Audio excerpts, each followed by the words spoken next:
I'm 27 years old. I've no money and no prospects. I'm already a burden to my parents. And I'm frightened. Hello, hello, hello. What's up, everyone? I just realized that the music that I was playing was not royalty free. So I had to quickly get off that so that the video doesn't get demonetized. We're not demonetized. Copyright stricken. Because the other video that I did that I put music didn't got copyright struck.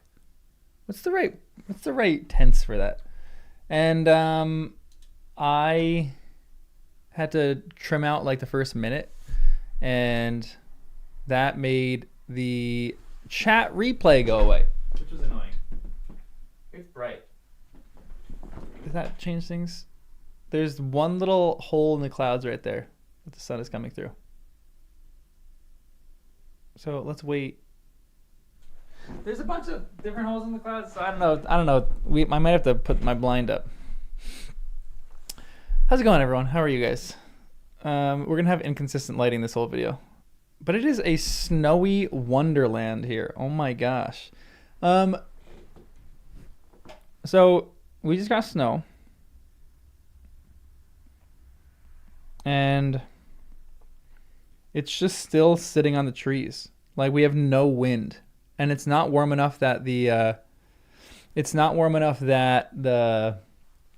whatchamacallit, that the snow is melting off the trees. So it's just hanging on the trees. So this whole morning we had a little bit of sun, and it was just like lighting up the trees, and it was beautiful. Yeah, my dog loves this though. He's all tired out now. He's just laying down on the bed. We just did a long walk, so he's all content and happy. What kind of dog do you have? That's the real question. Snowing hard enough that you can't see Quebec from your office window anymore. Ooh, wow. Aren't those far apart? Golden Doodle, and I'm up. I got a golden doodle. That's a little Wes over there. They put ice in the 7-day forecast for Austin. Ooh. Whenever it snows in Texas, it ices, and that's a little nerve-wracking. When I lived in Dallas, we had to be very careful of that. See, this is going to be inconsistent all day. I'm going to close this blind. All right. That's a little dark, but now I'm going to light it up. We're all over the place today. Apparently these chapters are good. Also, I'm not growing out the beard. I just got lazy. I shaved my neck, but the beard goes between this length and a little bit shorter. I don't like it longer. I don't look good with a long beard. I just like a little bit of a beard, not a lot of bit of a beard. I have pictures of when I grew it out during COVID, and it was like this long, but it just does not look good at all. It's just too thin. Doesn't work. Oh, you gotta get a dog. Dogs are the best. Your brother grows a beard every November and shaves in spring. He calls it his face sweater. Honestly, valid. Audio input capture. Why is that going on? I think we're good. Ruggedly scruffy. Exactly. Exactly. Apparently we got some good chapters today, which I feel like I did not expect these chapters to be good. I thought we were just going to like go to Brighton or something like that. We're in chapter 41. We're going to do 41, which is kind of long. 42, just average. 43. Ooh, 43 is very long. 44. We're going to try to read 30 something pages today. We'll see if we actually do it. We're going to kind of, I mean, you guys know. We all just kind of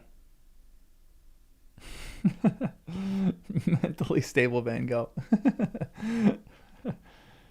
Van Gogh's in my family line. So there you go. I'm related to Van Gogh's great grandfather. That's where our line splits. You hate having any facial hair. I used to not like it, and then you just kind of get used to it. So, why would we go to Brighton? I don't know, because the whole family wants to go to Brighton. I don't think Mr. Bennett wants to go to Brighton, but the rest of the family do. Lake effect snow in Michigan, 14 inches. Dang, good luck. That's crazy. Yeah, people say I maybe look a little bit like Van Gogh. I come from a family of redheads, so I get a little bit of red in my beard when you see it in person, not really on camera. And then some people in my family are redheads, so we're a little of that. What are lake effect snows? Grew up in Saginaw, was born in Detroit. Are they just like circulation from the lakes that it snows? Yeah, for sure. So I'm hoping that Elizabeth does go. I would love if we got some lakes in these chapters. I mean, give me some lake country.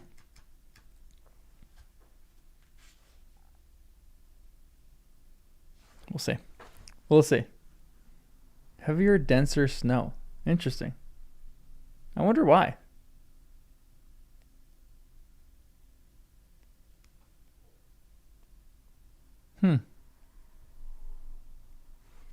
Man, interesting. And a lot of it. Okay. Well, good luck. Stay safe out there. The Great Lakes seem cool, but I don't know if I would want to live by the Great Lakes. It's like too windy and too cold. Like, I don't mind cold now, but give me like Montana cold over like the Great Lakes cold. Give me like Alaska cold over Great Lakes cold, you know?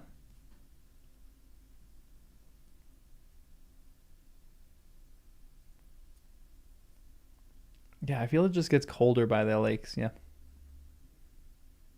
No sharks, no salt. It's true. I do love a lake. Give me a good lake any day over the beach. I'm a big lake over beach person. But yeah, Lou, I'm the same. I think the same. I've never seen that show, but I have seen that one moment in the show. Montana cold is wonderful. Are you from Montana? That'd be kind of cool. Eastern slope of the Rockies, but that was in spring. Yeah, I love a good like Wyoming, Montana cold. Just kind of feels better than Great Lakes cold or like Alaska cold. I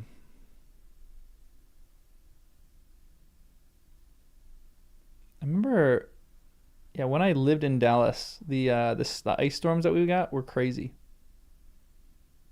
MBTI test, Myers-Briggs, yeah. I have taken that like a few different times in my life. I always get I. I've gotten my most common one. I think I've probably taken it like 10 times in the course of my life. The first time I took it, I got like an INFP, I think. I've got an INTJ. I'm usually IN. But I think INFP is usually what I am. April and May were always the biggest snows. 2 to 3 feet. Dang.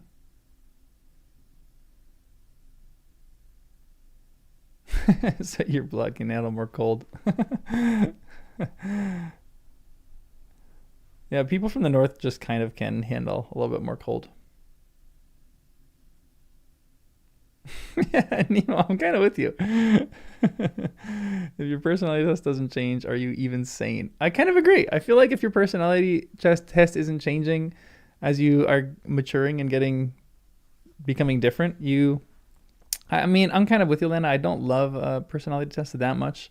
I think all of them have kind of flaws, but they're still kind of like fun tools to help you figure out yourself in any given moment. But I don't subscribe that deeply to them. I like talking about them, but they're too situational for me. All right, guys. it's a snowy day over here, and I'm just gonna read some Pride and Prejudice as we always do. And Myers-Briggs is kind of based on some factually inaccurate things. I think most personality tests are based on factually inaccurate things. But anyway, let's get reading because we have a lot of reading that I want to do today. And we probably are going to talk about this a lot too. So we might be on for like 3 or 4 hours, which will be great. I'm excited for these chapters. I don't know what's going to happen, but I'm excited for these chapters. Because you guys say these chapters are good.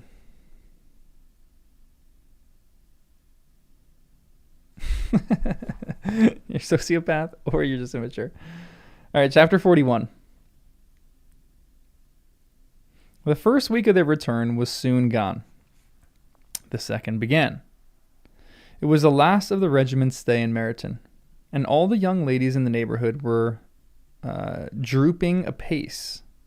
The dejection was almost universal. The elder Miss Bennets alone were still able to eat, drink, and sleep, and pursued the usual course of their employments. Very frequently were they reproached for this sensibility by Kitty and Lydia, whose own misery was extreme and who could not comprehend such hard-heartedness in any of the family. Good heaven! What is to become of us? What are we to do? Would they often exclaim in the bitterness of woe, How can you be smiling so, Lizzie? Their affectionate mother shared all their grief. Oh gosh, this is brutal. She remembered what she had herself endured on a similar occasion 25 years ago. I am sure, she said, I cried for 2 days together when Colonel Miller's regiment went away. I thought I should have broke my heart. I am sure I shall break mine, said Lydia. If one could go to Brighton, observed Mrs. Bennet. Oh, yes, if one could go to Brighton, but Papa is so disagreeable. The little sea bathing would set me up forever. And my Aunt Phillips is sure it would do me a great deal of good, added Kitty. Such were the kind of lamentations resounding perpetually through Longbourn House. He's just going to get so annoyed that he's just like, fine, go, whatever. Elizabeth tried to be diverted by them, but all sense of pleasure was lost in shame.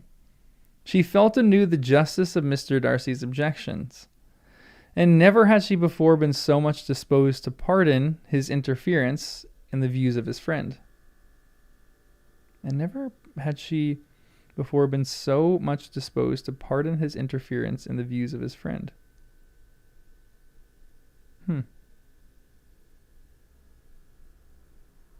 This is just hitting her in waves. It's like, you kind of feel bad for her. Like, she has moments and then all of a sudden it just keeps like crashing. The waves just keep crashing into her of regret. Ooh, good fonts for CV. Good luck. Open sans is great. Yeah, it just depends on what you're going. Serif, sans serif. Source Sans is a great font. Just check on Google. There's some good fonts on Google. But the gloom of Lydia's prospect was shortly cleared away, for she received an invitation from Mrs. Forrester, the wife of the colonel of the regiment, to accompany her to Brighton. This valuable friend was a very young woman, and very lately married. A resemblance in good humor and good spirits had recommended her and Lydia to each other, and out of their 3 months' acquaintance they had been intimate 2. The rapture of Lydia on this occasion, her adoration of Mrs. Forrester, the delights of Mrs. Bennet, and the mortification of Kitty are scarcely to be described. Wholly inattentive to her sister's feelings, Lydia flew about the house in restless ecstasy, calling for everyone's congratulations and laughing and talking with more violence than ever, whilst the luckless Kitty continued in the parlor, repining at her fate in terms as unreasonable as her accent was peevish. I cannot see why Mrs. Forrester should not ask me as well as Lydia, said she, though I am not her particular friend. I have just as much right to be asked as she does, and more too, for I am 2 years older. In vain did Elizabeth attempt to make her reasonable, and Jane to make her resigned. As for Elizabeth herself, this invitation was so far from exciting in her the same feelings as her mother and Lydia, that she considered it the death warrant of all possibility of common sense for the latter, and detested as such a step must make her were it known. She could not help secretly advising her father not to let her go. She represented to him all the improprieties of Lydia's general behavior, the little advantage she should derive from the friendship of such woman as Mrs. Forrester, and the probability of her being yet more imprudent with such a companion at Brighton, where the temptations must be greater than at home. He heard her attentively, and then said, Lydia will never be easy till she has exposed herself in some public place or other, and we can never expect her to do it with so little expense or inconvenience to her family as under the present circumstances.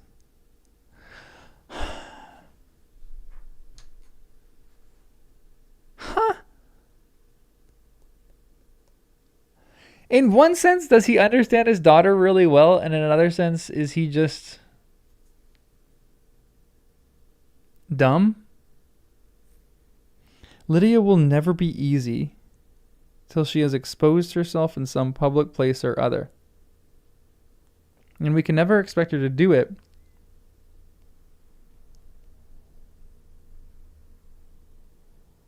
with so little expense or inconvenience to her family as under the present circumstances. Yeah, he's like, she's going to be an idiot in one way, and this is probably the best way that we can make her be an idiot and get it out of her system, that she's going to be far away from the family. But you know, there's another thing that you can do, Mr. Bennett, called fathering. You should have done this early on and not let your daughters get like this. Yeah, he's like, let's give all the responsibility to someone else. You guys over there deal with it. Yep, exactly.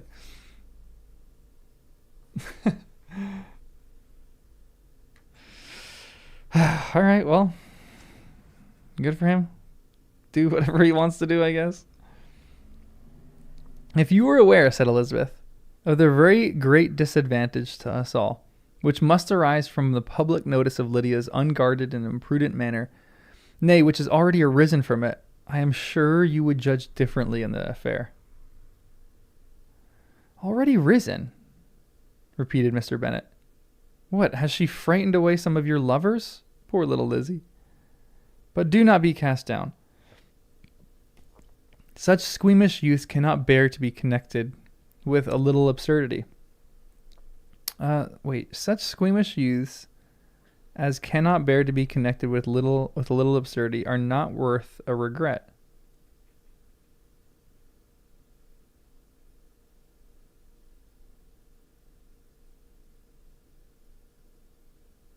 Come, let me see the list of the pitiful fellows who have been kept aloof by Lydia's folly.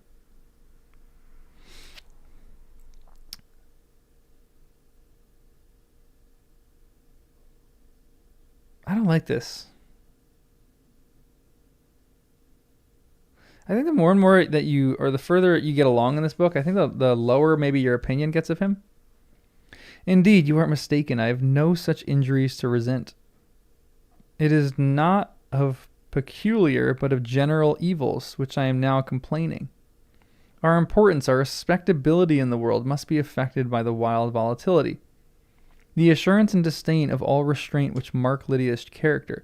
Excuse me, I must speak plainly. If you, my dear father, will not take the trouble of checking her exuberant spirits, and of teaching her that her present pursuits are not to be the business of her life, she will soon be beyond the reach of amendment. Her character will be fixed, and she will, at 16, be the most determined flirt that ever made herself and her family ridiculous. A flirt, too, in the worst and meanest degree of flirtation, without any attraction beyond youth and a tolerable person. And from the ignorance and emptiness of her mind, wholly unable to ward off any portion of that universal contempt which her rage for admiration will excite. In this danger, Kitty is also comprehended. She will follow wherever Lydia leads, vain, ignorant, idle, and absolutely uncontrolled. Oh, my dear father, can you suppose it possible that they will not be censured and despised wherever they are known, and that their sisters will not be often involved in the disgrace? She's the parent of the two right now. She's like, can you, like, this isn't good for anybody in the family.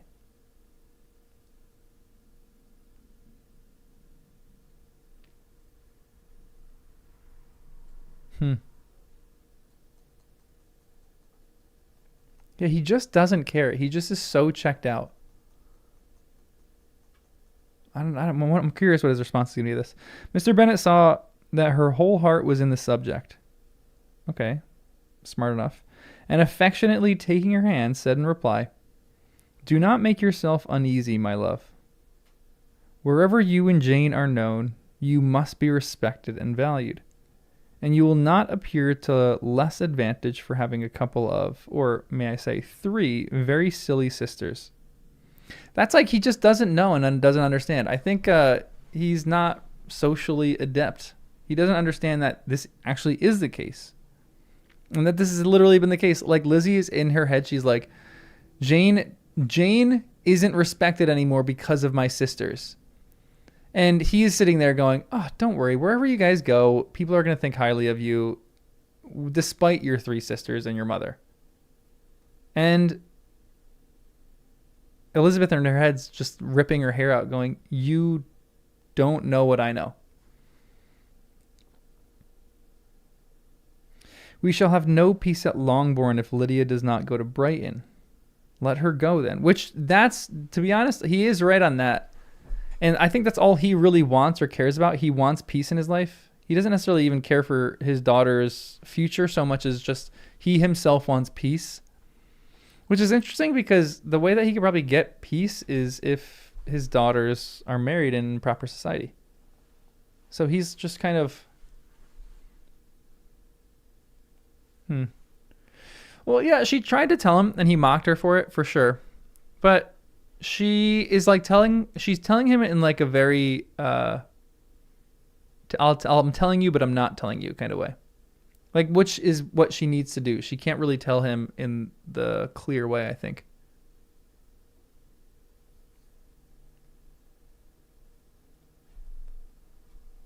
He's like Neville Chamberlain. I don't know enough about Neville Chamberlain to agree or disagree. Colonel Forster is a sensible man and will keep her out of any real mischief. And she is luckily too poor to be an object of prey to anybody. At Brighton, she will be of less importance even as a common flirt than she has been here. The officers will find women better worth their notice. Let us hope, therefore, that her being there may teach her her own insignificance. At any rate, she cannot grow many degrees worse without authorizing us to lock her up for the rest of her life. So it's really interesting because he's smarter than his wife, and there's some truth in the things that he's saying, but they're just shrouded. Like, there's one sentence that's good, and then the next sentence that he speaks is just like so ridiculous. Like, this sentence I actually really like. Let us hope, therefore, that her being there may teach her her own insignificance. Like, she's a little vain, and like I think he doesn't necessarily know the responsibility is probably on him. He's like, she's vain, and let's hope that her going there will make her less vain, and that will show her that she's not that important. Like, okay, good. Learn a lesson the hard way, but still, it's kind of on him. And then he says, at any rate, she cannot grow many degrees worse without authorizing us to lock her up for the rest of her life. Like, that's your daughter? Like, are you not just going to take responsibility and like actually try to father her? It might be a little too late, but still just kind of checked out. But he's at least smart, and he seems like he understands the situation. He's so strange. With this answer, Elizabeth was forced to be content. But her own opinion continued the same, and she left him disappointed and sorry.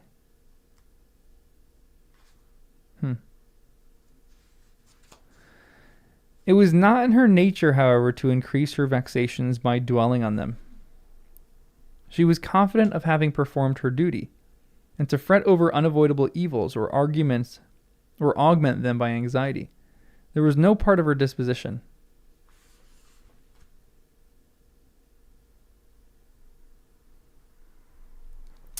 Had Lydia and her mother known the substance of her conference with her father, their indignation would hardly have found expression in their united volubity.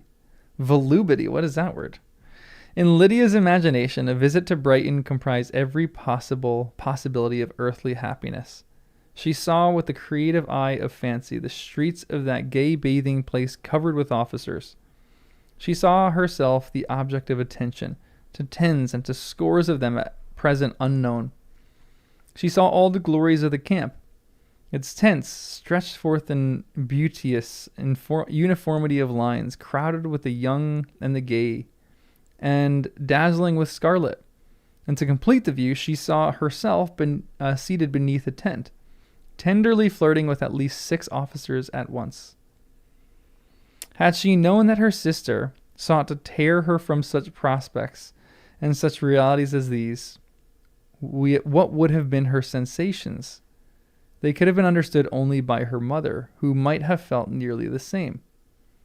Lydia's going to Brighton was all that consoled her for the melancholy conviction of her husband's never intending to go there himself.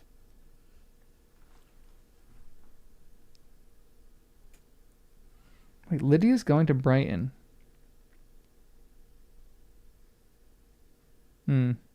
Okay.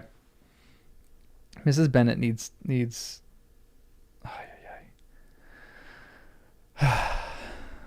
This is just brutal. Just their parents are just so on such different pages. And they're both just such morons in different ways. But they were entirely ignorant of what had passed, and their raptures continued with little intermission to the very day of Lydia's leaving home. Elizabeth was now to see Mr. Wickham for the last time. Interesting. Okay. Having been frequently in company with him since her return. Interesting. Agitation was pretty well over. The agitations of former partiality entirely so. She had even learnt to detect, even in the very gentleness which had first delighted her, an affectation and sameness to disgust and weary. In his present behavior to herself, moreover, she had a fresh source of displeasure, for the inclination he soon testified of renewing those attentions which had marked the early part of their acquaintance could only serve after what had passed to provoke her.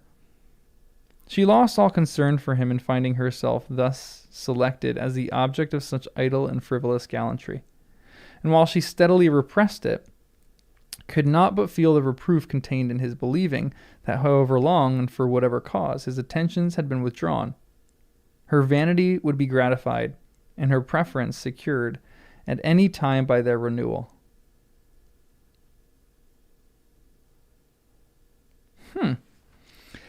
On the very last day of the regiment's remaining in Meryton, he dined with the other officers at Longbourn, and so little was Elizabeth disposed to part from him in good humour that on his making some inquiry as to the manner in which her time had passed at Hunsford, she mentioned Colonel Fitzwilliam and Mr. Darcy, having both spent 3 weeks at Rosings, and asked him if he were acquainted with the former. Uh-oh. Here we go. Oh. Hold on one second. I gotta write a note here.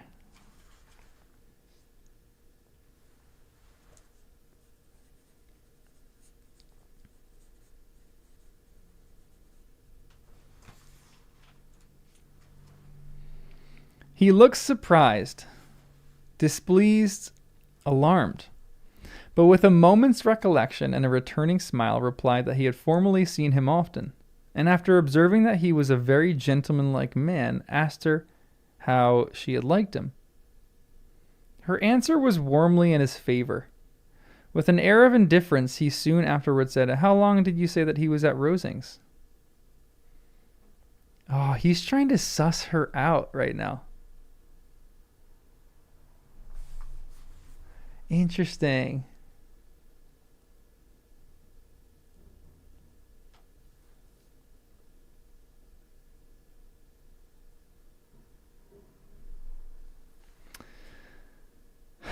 And it's interesting that he has a look surprised, he's displeased and alarmed, and then in his mind he's going, okay, stop. Try to play it cool. Just get a little bit of information from her to see what she knows. Nearly 3 weeks. And you saw him frequently? And you can tell, you can see, like, in my mind, he's doing this very casually. He's like pretending to, like, eat a little bit, and he's like, you saw him frequently? Like, very concerned about this. Yes, almost every day. His manners are very different from his cousins. Yes, very different, but I think Mr. Darcy improves on acquaintance.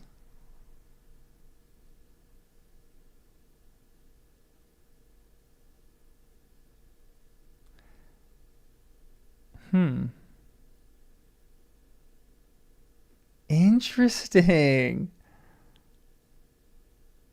I think Lizzie is saying to him that she knows without saying that she knows. You know what I mean? Like, this is her as almost as best as she can at this moment being like, hey, I know about you. Watch your back. Indeed, cried Wickham with a look which did not escape her. And pray may I ask? But checking himself, he added in a gayer tone, is it an address that he improves? He has deigned to add aught of civility to his ordinary style, for I dare not hope, he continued in a lower and more serious tone, that he is improved in essentials. Oh no, said Elizabeth. In essentials, I believe he is very much what he ever was. While she spoke, Wickham looked as if scarcely knowing whether to rejoice over her words or to distrust their meaning. Oh, Lizzie's great here. She's so smart. She's like, I'm going to get him sweating. There was a something in her countenance which made him listen with an apprehension and anxious attention.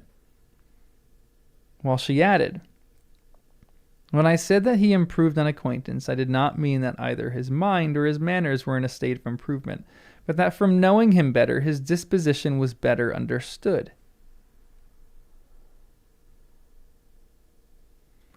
Interesting. Wickham's alarm now appeared in a heightened complexion and agitated look. For a few minutes he was silent, till, shaking off his embarrassment, he turned to her again and said in the gentlest of accents, you, who so well know my feelings toward Mr. Darcy, will readily comprehend how sincerely I must rejoice that he is wise enough to assume even the appearance of what is right. Wickham, when you're pointing at someone else, realize you have, like, all these fingers pointing back at you. He's literally describing himself. His pride in that direction may be of service, if not to himself, to many others, for it must deter him from such foul misconduct as I have suffered by. I only fear that the sort of cautiousness to which you, I imagine, have been alluding is merely adoption on his visits to his aunt, of whose good opinion and judgment he stands much in awe. His fear of her has always operated, I know, when they were together, and a good deal is to be imputed to his wish of forwarding the match with Miss de Bourgh, which I am certain he is very much at heart.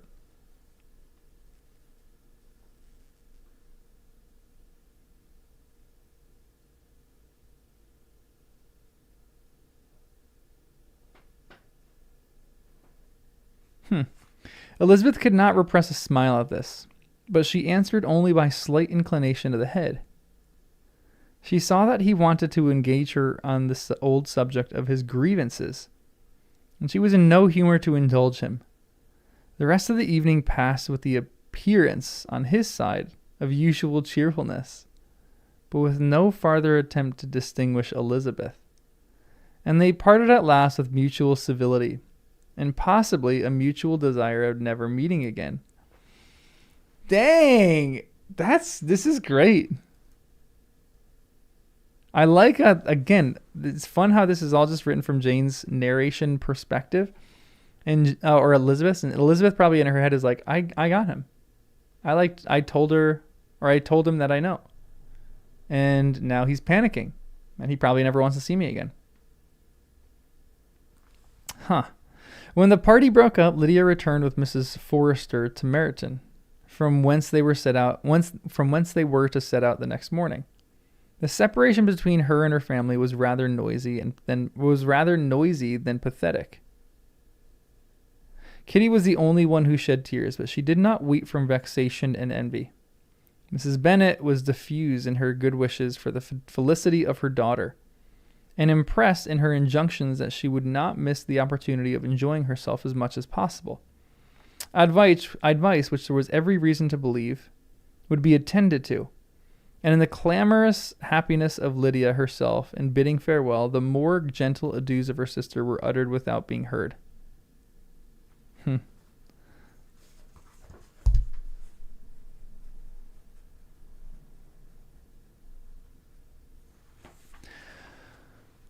Yeah, Lizzie's not messing around. She came ready to fight right now. Ooh, also, everyone liked the stream. I forgot to mention that. How did I forget to mention that? All right, chapter 42.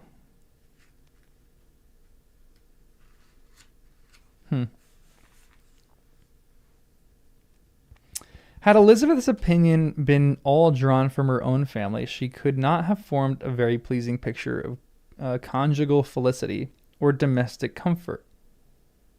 Her father, captivated by youth and beauty, and that appearance of good humor, which youth and beauty generally give, had married a woman whose weak understanding and illiberal mind had very early in their marriage put an end to all real affection for her.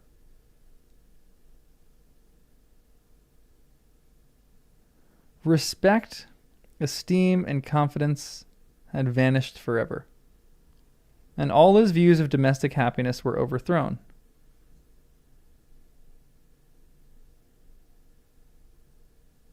But Mr. Bennet was not of a disposition to seek comfort for the disappointment which his own imprudence had brought on. Mr. Bennet was not of in any of those pleasures which too often console the unfortunate for their folly or their vice. So I guess it's saying like he's bummed, but he's bummed and he's not going to be a drunk. He's not going to be like a gambler. He's not going to go have affairs. He's just going to read and be miserable. That's a really interesting line because again, I think it's like, it is saying like he pretty much is that, but he's not.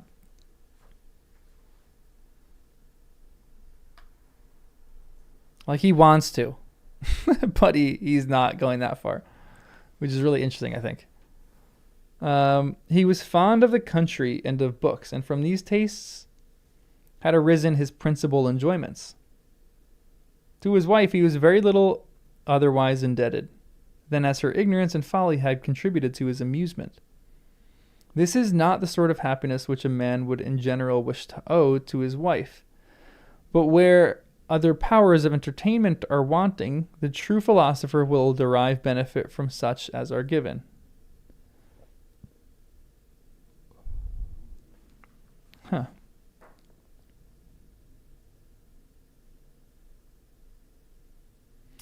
Elizabeth, however, had never been blind to the impropriety of her father's behavior as a husband.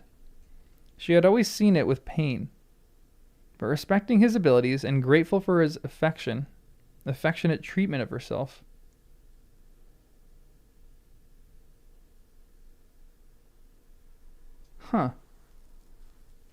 Interesting. She had always seen it with pain, but respecting his abilities and grateful for his affectionate treatment of herself, she endeavored to forget what she could not overlook, and to banish from her thoughts that continual breach of conjugal obligation and decorum which, in exposing his wife to the contempt of her own children, was so highly reprehensible.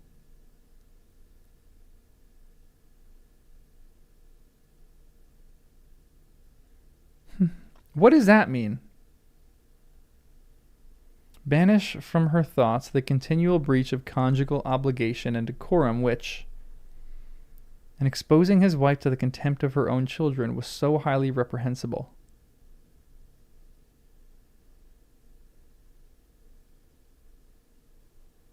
Is that saying like he's not like even teaching her how to like behave in a society because she almost lacks that ability?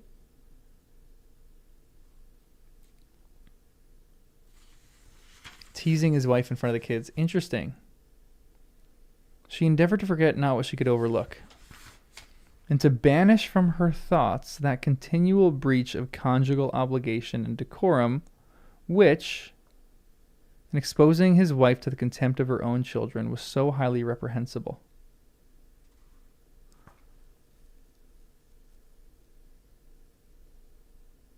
He behaves high and mighty and lets his wife be the object of content in her children's eyes. Interesting.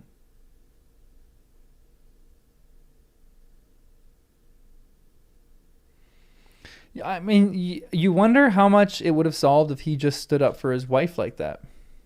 So it's almost less that he's... I mean, he's not a great dad, but is he a worse husband or a worse dad?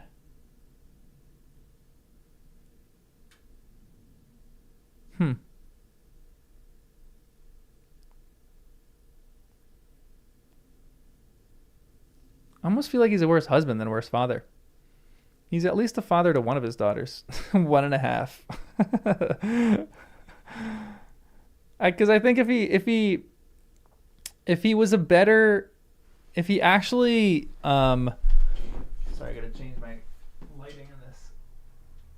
Now there's no cloud in the sky. Hold on, just made it darker.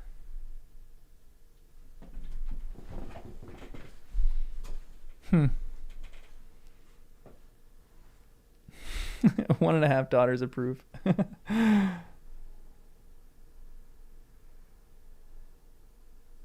Yeah, and I think that's an interesting thing too, is that like he married someone who is like foolish.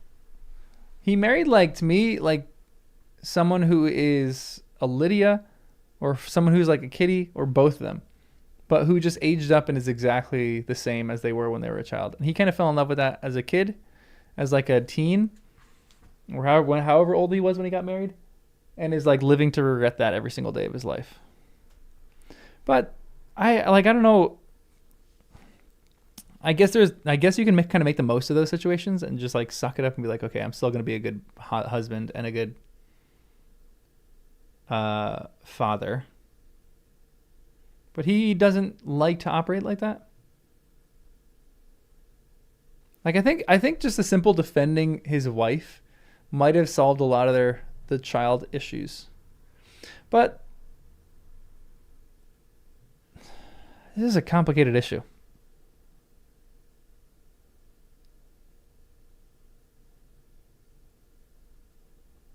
And it's interesting that Elizabeth kind of sees through some of this stuff. Okay, let me keep reading because I'm sure that's going to give us more information on this. But she had never felt so strongly as now the disadvantages which must attend the children of so unsuitable a marriage, nor ever been so fully aware of the evils arising from so ill-judged a direction of talents. Talents which rightly used might at least have preserved the respectability of his daughters, even if incapable of enlarging the wife of his mind.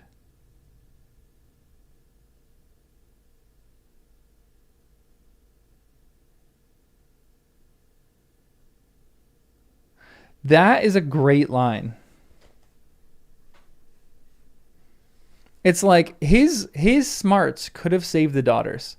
Like Mrs. Bennet's beyond hope. Like Mrs. Bennet, like his smarts wouldn't have saved her. But at the very least, he could have been a really good father. and he could have saved the daughters and helped them become respectable. Like 2 of them are. 3 of them? Yikes. Poor Mary. Poor sweet little Mary. When Elizabeth had rejoiced over Wickham's departure, she found little other cause for satisfaction in the loss of the regiment. Oops, sorry, hold on.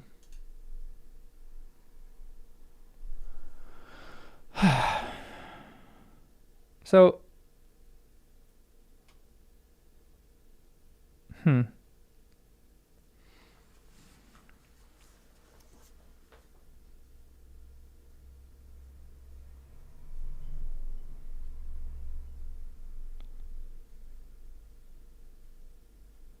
he's an interesting dude. And it does kind of make me think that he did check out then too. I think he checked out actually before that, to be honest. But man, this is like a be careful who you marry.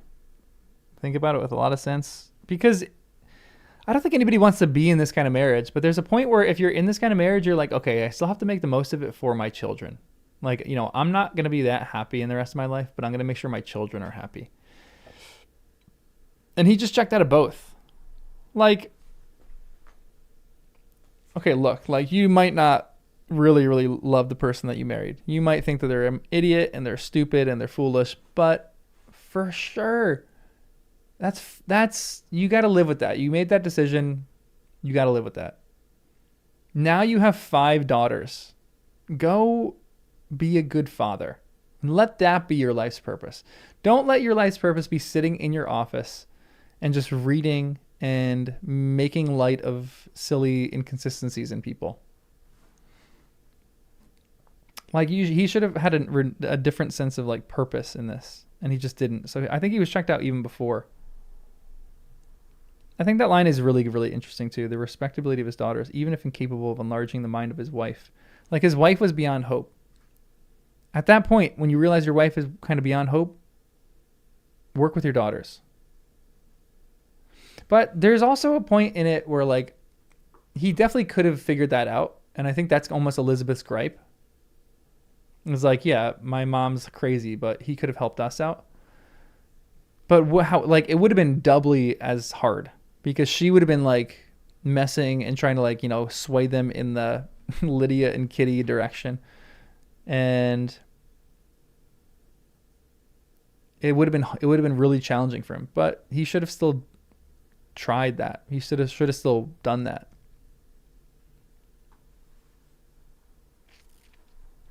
Yeah, and he doesn't have that much to do. Exactly. Like he's chilling. He's just sitting and reading. So, I mean, like that's like an ideal life, Everyone wants to just sit and read, but when you have like responsibilities and things that you actually have to do, you should probably do those.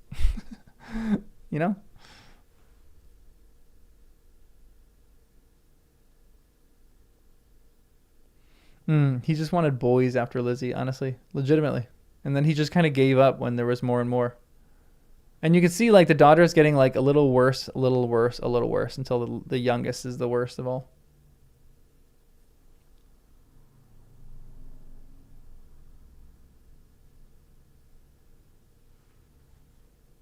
Yeah, honestly, chasing his son, he made the daughter problem worse. For sure. That's a great way to put it. All right, let's keep reading. When Elizabeth had rejoiced over Wickham's departure, she found little other cause for satisfaction in the loss of the regiment.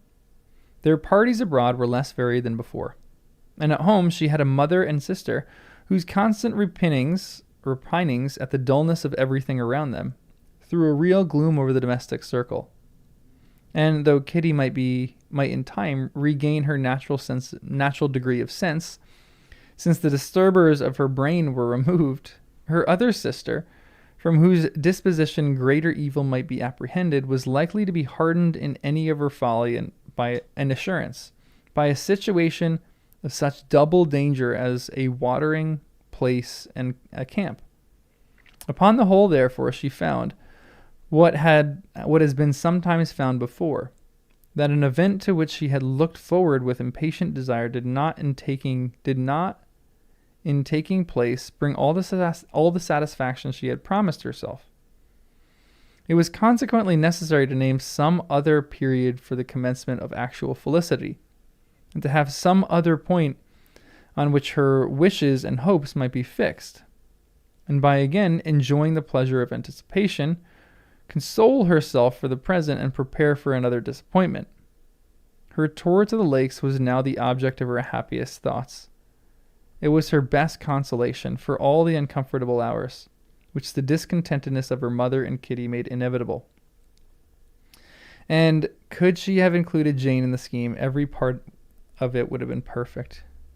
Why not include Jane in the scheme? Can't you just write a letter to your aunt and be like, hey, can Jane come?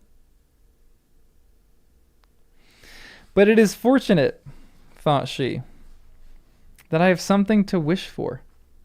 Were the whole arrangement complete, my disappointment would be certain. But here, by carrying with me one ceaseless source of regret in my sister's absence, I may reasonably hope to have all my expectations of pleasure realized. A scheme of which every part promises delight can never be successful, and general disappointment is only warded off by the defense of some little peculiar vexation. When Lydia went away, she promised to write very often and very minutely to her mother and Kitty, but her letters were always long expected and always very short. Those to her mother contained little else than that they were just returned from the library, where such and such officers had attended them, and where she had been such beautiful ornaments, where she had seen such beautiful ornaments as made her quite wild. That she had a new gown or a new parasol, which she would have described more fully, but was obliged to leave off in a violent hurry, as Mrs. Forrester called her, and they were going to camp. And from her correspondence with her sister, there was still less to be learnt, for her letters to Kitty, though rather longer, were much too full of lines under the words to be made public. Were much too full of lines under the words to be made public. What does that mean?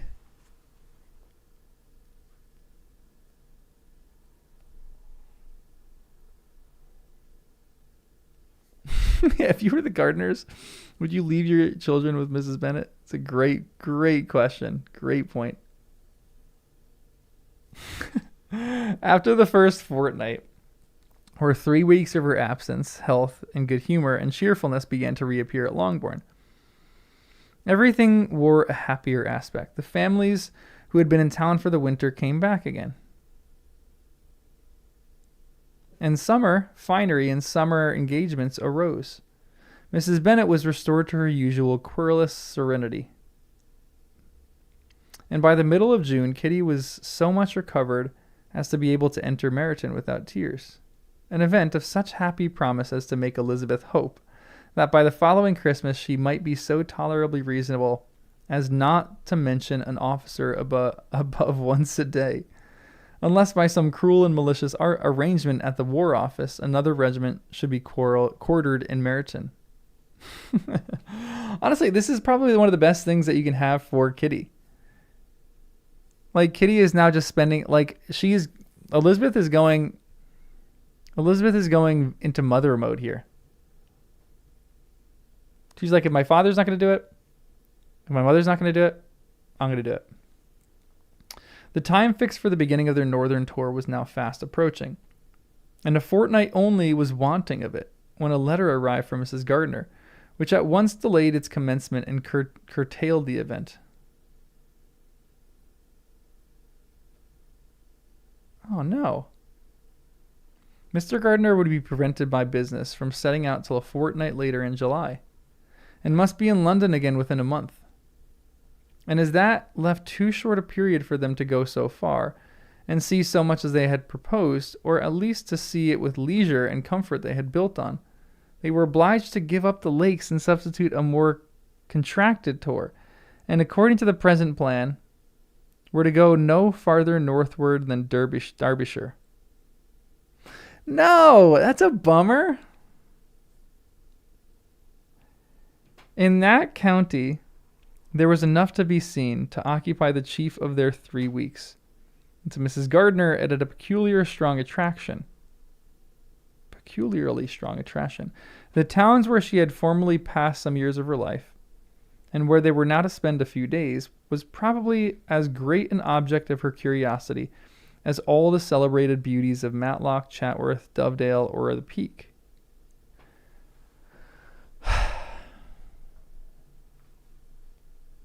Elizabeth was excessively disappointed.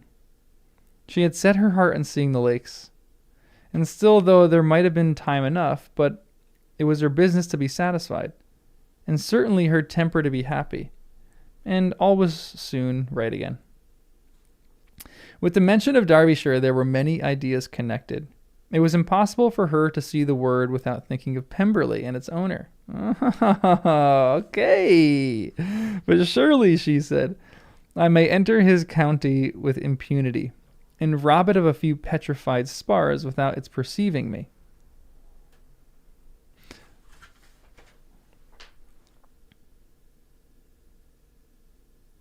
Is Mrs. Gardner doing this on purpose?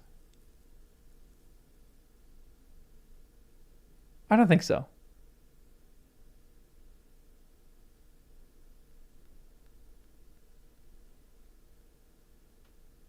Does she kind of... Does Mrs. Gardner know at all about Darcy? Does she know that they actually might make a good match, or might make a good couple? And be like, hey, having lived in Derbyshire for a year, you can say it's stunning. I'm going to go now. Okay, so she doesn't know. She had no idea. Okay. Just coming up with suggestions here. All right, good. Okay, let's keep reading. Also, everyone liked the stream. I always forget to mention. With the mention, the period of expectation was now doubled. 4 weeks were to pass away before her aunt and uncle's arrival. But they did pass away. And Mr. and Mrs. Gardner, with their 4 children, did at length appear at Longbourn. The children, 2 girls of 6 and 8 years old, and 2 younger boys, were to be left under the particular care of their cousin Jane. That's funny. Not Mrs. Bennet, of Jane, who was the general favorite and whose steady sense and sweetness of temper exactly adapted her for attending to them in every way, teaching them, playing with them, and loving them. Which is so true. But also so sad that Jane is... Like, this is what Jane is so exceptionally good at, this young. Like, it's a compliment to her, but like,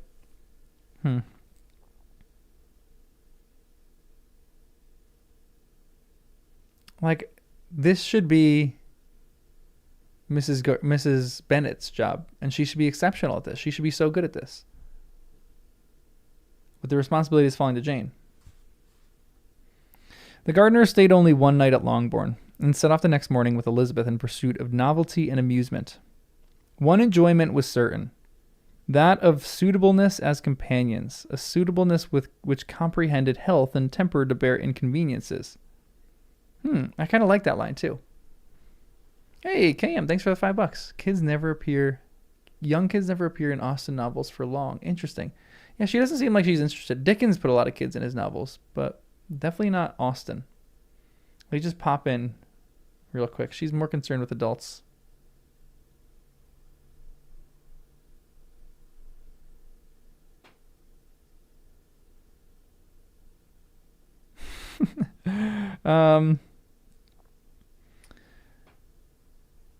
One enjoyment was certain, the suitableness as companions, that of suitableness as companions, a suitableness which comprehended health and temper to bear inconveniences, cheerfulness to enhance every pleasure, an affection and intelligence which might supply it among themselves if there were disappointments ahead or abroad.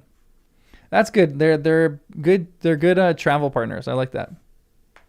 It is not the object of this work to give a description of Derbyshire, nor of any of the remarkable places through which their route thither lay.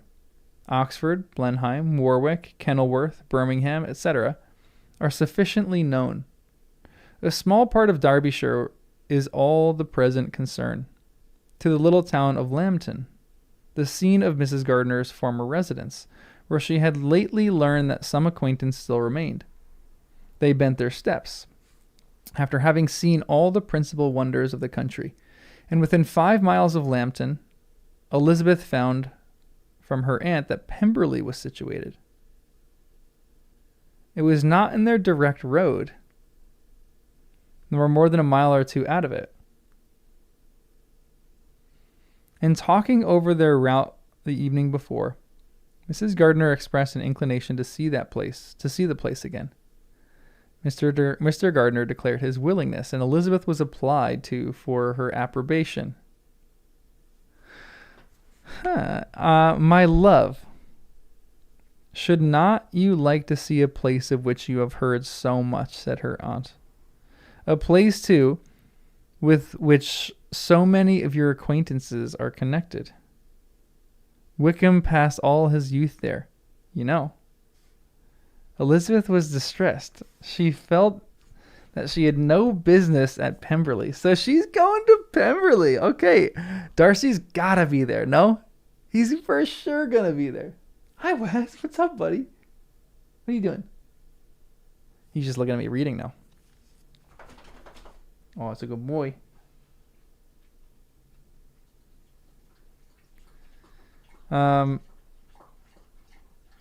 She felt that she had no business at Pemberley, and was obliged to assume a disinclination for seeing it. She must own that she was tired of great houses after going over so many.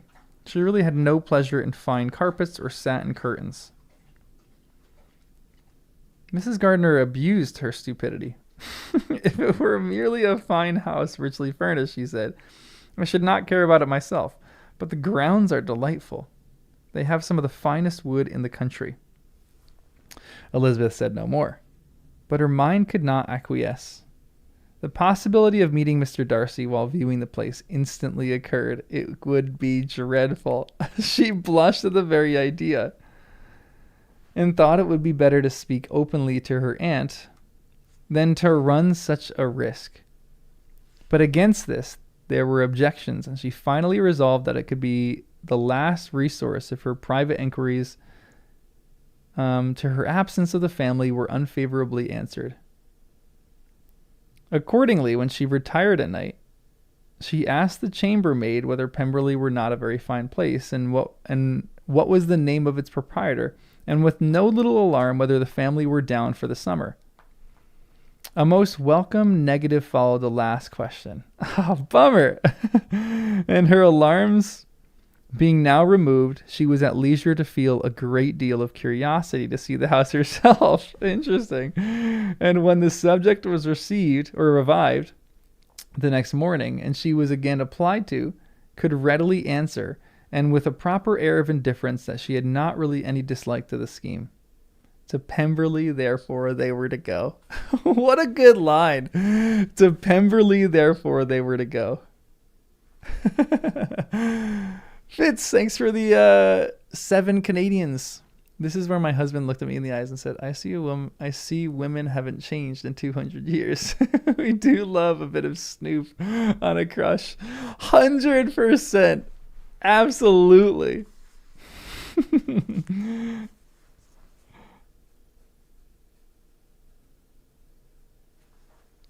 I'm going to make a video about that. Her alarms being removed. She was at leisure to feel a great deal of curiosity to see the house herself. Fitz, that is great.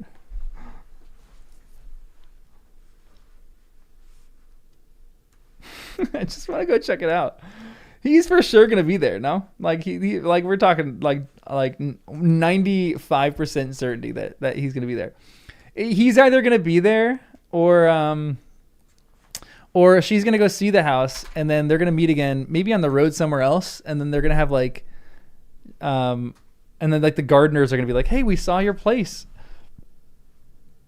and Elizabeth's gonna be like, "Oh no," something's gonna happen. All right, chapter 43. Let's go visit Pemberley. To Pemberley, therefore, let us all go. I'm pretty pumped. I'm pretty pumped to see what's going to happen. This is a long chapter too, which I love.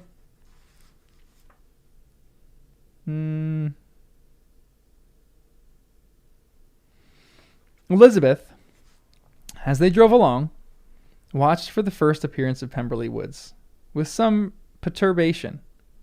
And when at length they turned in at the lodge, her spirits were in a high flutter. The park was very large and contained great variety of ground.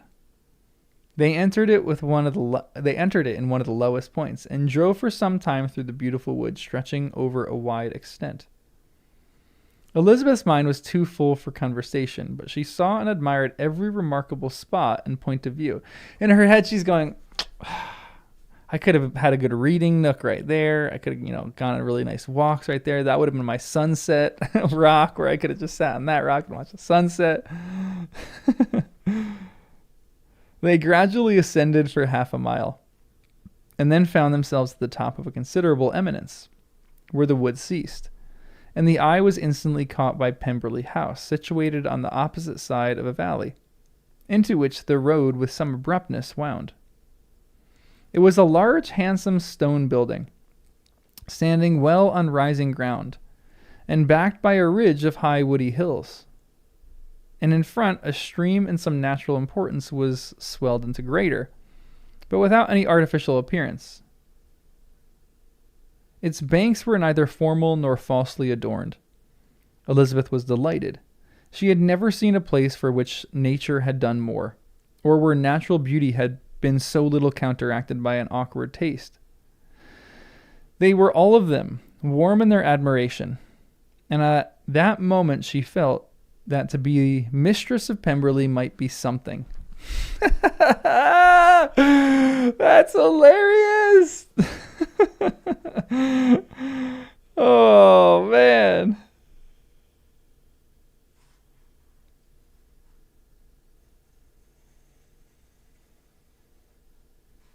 That is great.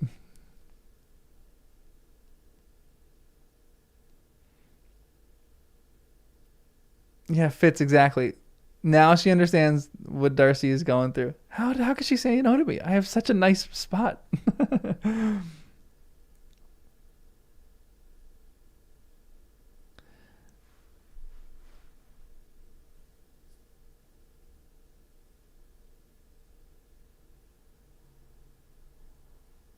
Facebook stalking people. Yeah, this is kind of the equivalent for that. Yeah, exactly. Lizzie's messed up right here.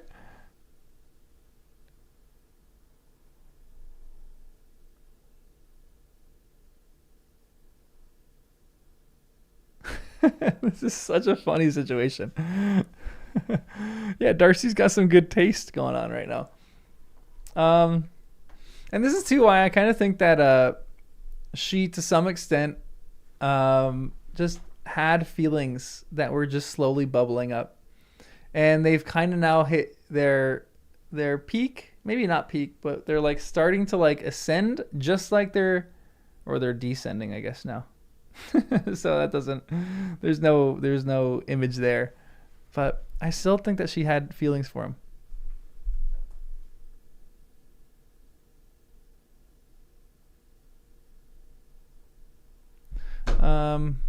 Yeah.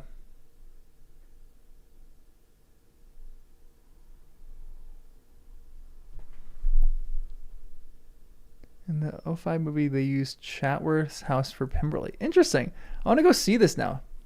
Obviously, it makes sense that it's an actual house. Chatworth and Lime Park, two Pemberley houses. I'm sure people go tour those all the time.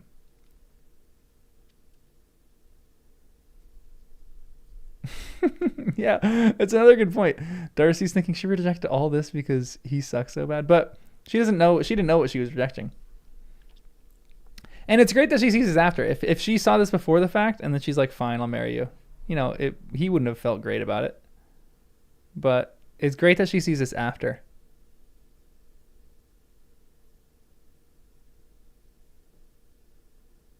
And now, yeah, exactly. Yeah, Audrey, I'm completely there with you. Now she sees a house, and now she's like, dang. What a day that would be to be mistress of this place. They descended the hill, crossed the bridge, and drove to the door. And while examining the nearer aspect of the house, all her apprehensions of meeting its owner returned. She dreaded lest the chambermaid had been mistaken. I hope she is. I really hope the chambermaid is mistaken. Come on, please. On applying to see the place, they were admitted into the hall. And Elizabeth, as they waited for the housekeeper, had leisure to wonder at her being where she was. The housekeeper came, a respectable-looking elderly woman, much less fine and more civil than she had any notion of finding her. They followed her into the dining parlor. It was a large, well-proportioned room, handsomely fitted up. Elizabeth, after slightly surveying it, went to the window to enjoy its prospect. The hill, crowned with wood, from which they had descended, receiving increased abruptness from the distance, was a beautiful object. Every disposition of the ground was good, and she looked on the whole scene, the river, the trees scattered on its banks, and the winding of the valley, as far as she could trace it with delight. As they passed into other rooms, these objects were taking different positions, but from every window there were beauties to be seen. The rooms were lofty and handsome, and their furniture suitable to the fortune of their proprietors. But Elizabeth saw with admiration of his taste that it was neither gaudy nor uselessly fine, with less of splendor and more real elegance than the furniture of Rosings. Interesting.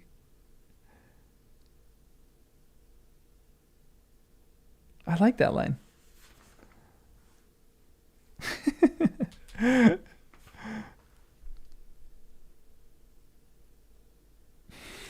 Whatever Mrs. Reynolds gets paid, it's not enough. Who's Mrs. Reynolds? Is this the handmaid? The housekeeper?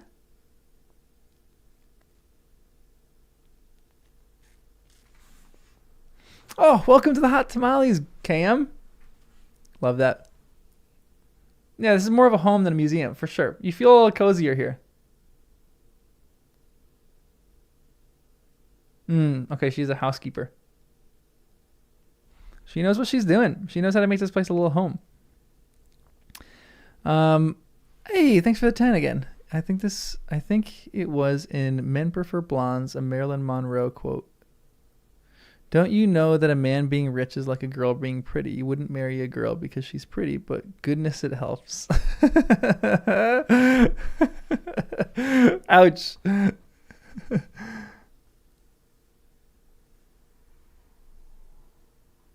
You adore the idea that she actually didn't love him until she recognized he was a good person. She might have been intrigued, but to me, this is even more romantic. Yeah, completely agree there.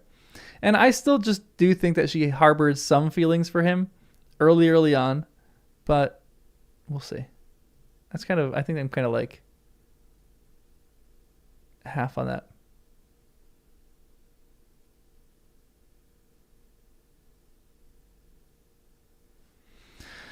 All right, let's keep reading. I really, really hope that they meet. And of this place, thought she, I might have been mistress. With these rooms, I might now be familiarly acquainted. Instead of viewing them as a stranger, I might have rejoiced in them as my own and welcomed them as visitors, my aunt and uncle. But no, recollecting herself, that could never be. My aunt and uncle would have been lost to me. I should have not been allowed to invite them. She's planning her life. But why does she say that? Why would she say I would never have been allowed to invite them? Oh, because does she still think Darcy hates everyone in the family? Darcy would adore these people. These are the people that Darcy would really love.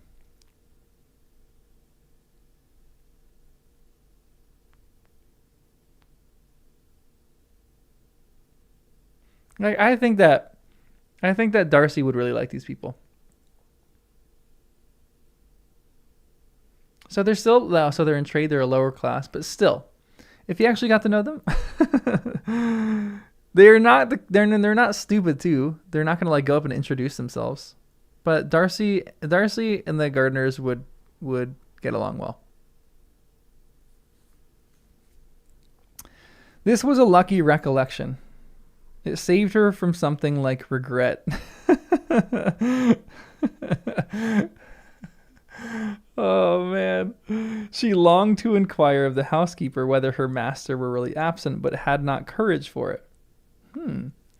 Does Lizzie secretly hope that he's not absent? At length, however, the question was asked by her uncle, and she turned away with alarm while Mrs. Reynolds replied that he was adding, "But we expect him tomorrow with a large party of friends."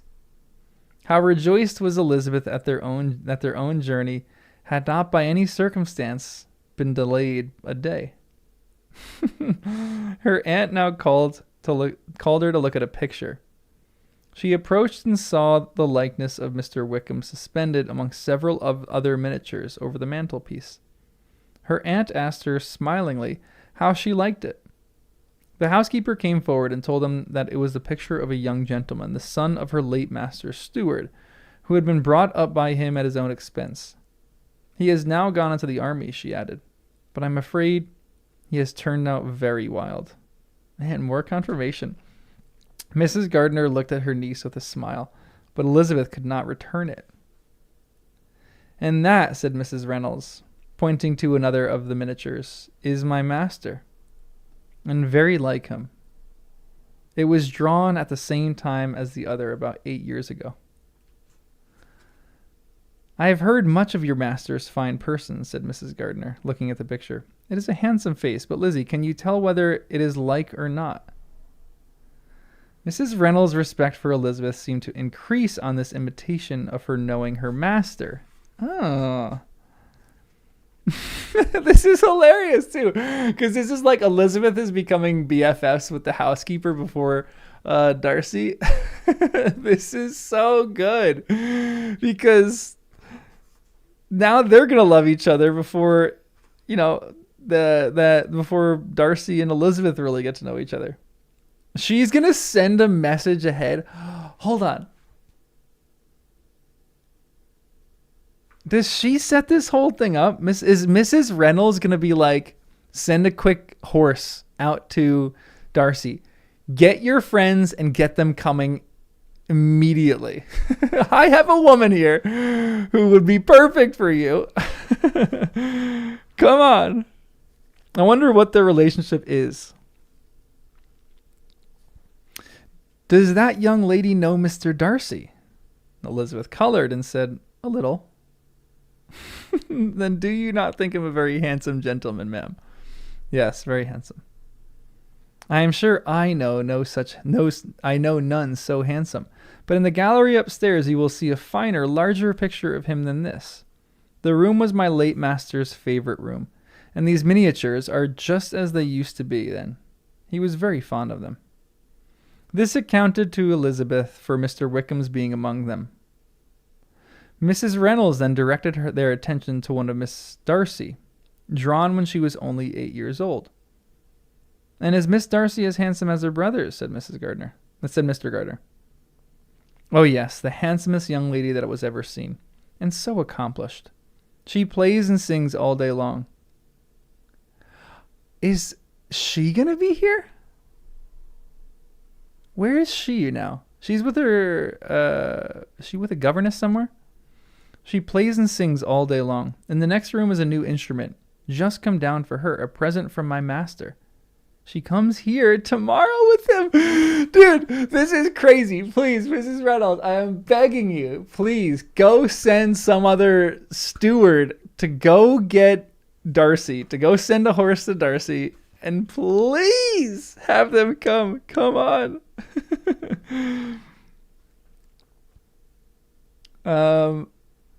Mr. Gardner, whose manners were easy and pleasant, encouraged her communicativeness by his questions and remarks.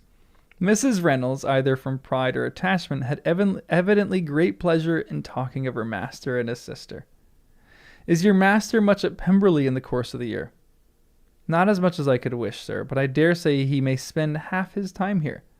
And Miss Darcy is always down for the summer months." Except, thought Elizabeth, when she goes to Ramsgate. If your master would marry, you might see more of him.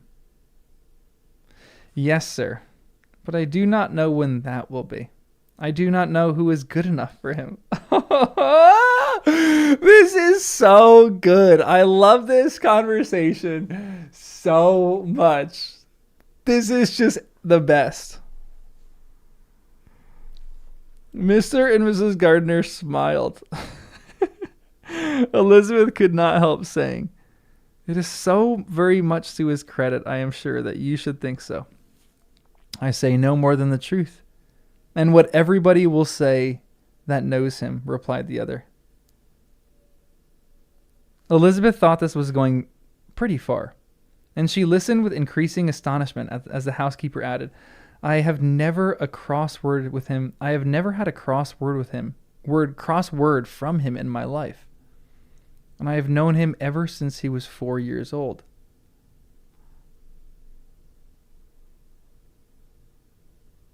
Now, that's really interesting because he has decried, or he has like kind of said that he's a little grumpy at times. And he kind of like loses his temper. Didn't he say that? Or maybe not loses his temper, but just gets impatient with people who are inconsistent. And she's like, he's never said a bad word against me. He's never reprimanded me, or said a crossword from him in her life. This is great. This is like a good character assessment.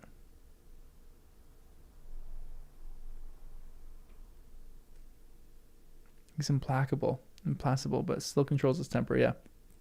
And then he just cuts them off. Gotcha. He doesn't forgive people who wrong him. Yeah. Okay. That makes more sense. This is so cute. This is great. I love that she's getting the details here from the housekeeper. This praise of all the others most extraordinary. This was praise of all others most extraordinary, most opposite to her ideas. That he was not a good-tempered man had been her firmest opinion. Her keenest attention was awakened.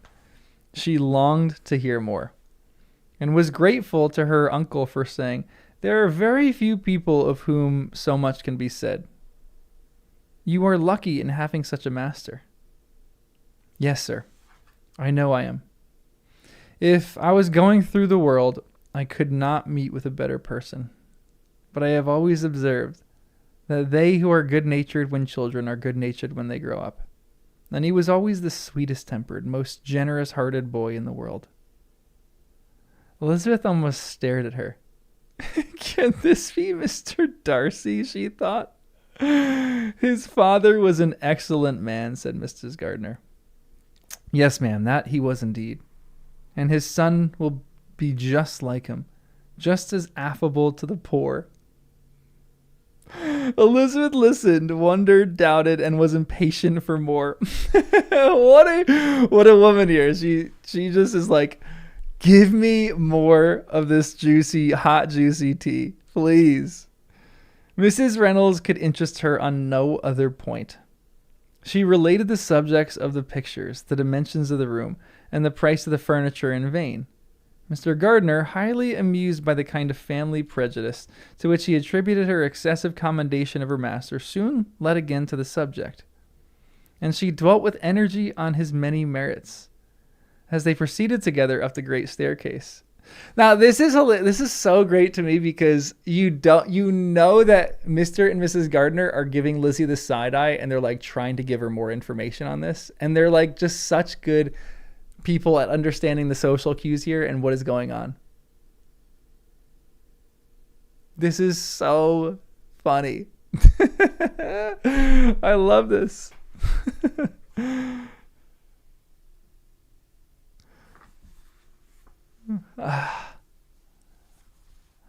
So I don't think they know, but at the same point, I think they kind of are like trying to, because I feel like they might not know, but they at least can read Elizabeth well, and they know Elizabeth wants more information about him. So I think they're helping him there. You know what I mean? So I don't think they know about the proposal, but I think they can read Elizabeth. And I think they know that Elizabeth wants more information on this, and she seems to perk up. Like, she's probably bored looking at everything else. And then Mr. Gardner seems like he actually has a social ability to know when his niece is like very excited about something versus not. And he's like, okay, I'm going to talk more about the character of this guy because that seems like something that she wants.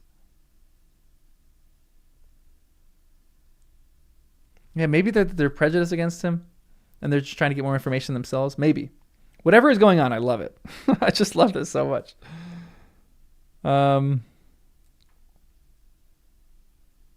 Elizabeth listened. Mrs. Reynolds could interest her on no other points. She related the subjects of the pictures. Okay, we just already read that. Mr. Gardner, highly amused by the kind of family prejudice to which he attributed her excessive commendation of her master, soon led again to the subject, and she dwelt with energy on his many merits as they proceeded together up the great staircase. He is the best landlord and the best master, she said, that ever lived. Not like the wild young men nowadays, who think of nothing but themselves. There is not one of his tenants or servants but what will give him a good name. Some people call him proud, but I am sure I never saw anything of it. To my fancy, it is only because he does not rattle away like other young men. Interesting. That's a great line. In what an amiable light does this place him, thought Elizabeth.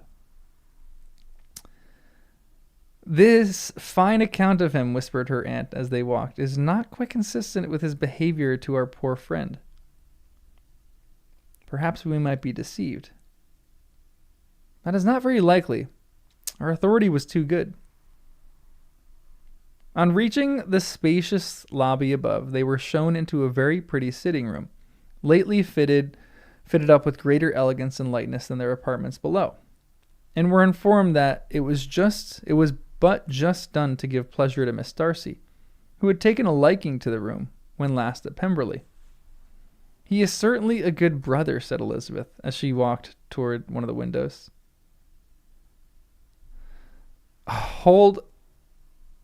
Okay. She's walking toward one of the windows. I am crossing my fingers right now, hoping that she sees a carriage pull up. Please tell me that he's coming a day early. Come on. He's going to come a day early because he's like sick of his friends right now. He's like, I just want a day, or he's either going to do two things. He's going to do one of two things. Or these are the three situations that are going to happen in my mind. Number one, he's going to come a day early because he's like, I need to kind of get away from people. And I need like a day to myself because he's an introvert. And he's like, I need my alone time to recharge before my friends come and we like, hang out. That's number one. Number two, he is like, I'm going to go on ahead and I'm going to prepare the house with the housekeeper and we're going to get everything set for my friends. That's number two. Number three, as their carriage is pulling out, Darcy's carriage is pulling in, and all of a sudden they both lock eyes out of their own little windows and they go, oh, what? So I'm hoping any of those options happen. Come on. She walked toward the window. Mrs. Reynolds anticipated Miss Darcy's delight when she should enter the room. And this is always the way with him, she added. Whatever can give his sister any pleasure is to be done in a moment. There is nothing that he would not do for her. The picture gallery and 2 or 3 of the principal bedrooms were all that remained to be shown. In the former were many good paintings, but Elizabeth knew nothing of the art. And from such as had been already visible below, she had willingly turned to look at some drawings of Miss Darcy in crayons, who were subject to usually more interesting and also more intelligible.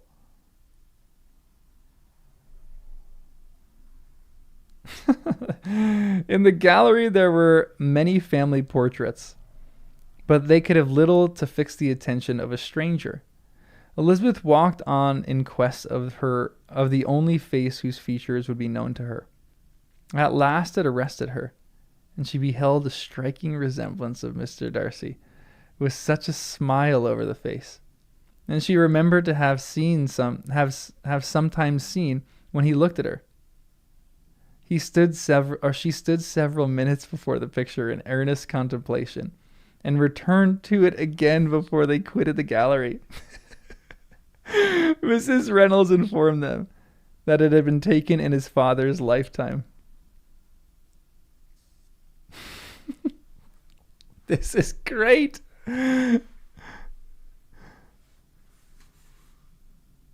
There was certainly at this moment in Elizabeth's mind a more gentle sensation toward the original than she had ever felt in the height of their acquaintance. The commendation bestowed on him by Mrs. Reynolds was of no trifling nature. What praise is more valuable than the praise of an intelligent servant? As a brother, a landlord, a master, she considered how many people's happiness were in his guardianship. How much of pleasure or pain it was in his power to bestow. How much of good or evil must be done by him. Every idea that had been brought forward by the housekeeper was favorable to his character. And as she stood before the canvas on which he was represented and fixed his eyes upon herself, I love the change there. Darcy is looking at her through this picture. This is phenomenal. She thought of his regard with a deeper sentiment of gratitude than it had ever raised before. She remembered its warmth and softened its impropriety of expression.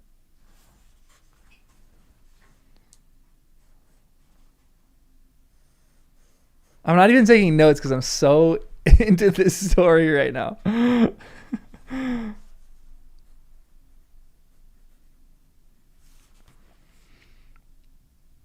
When all of the house was open to the general inspection, when all of the house that was open to general inspection had been seen, they returned downstairs, and taking leave of the housekeeper, were consigned over to the gardener, who met them all at the hall door.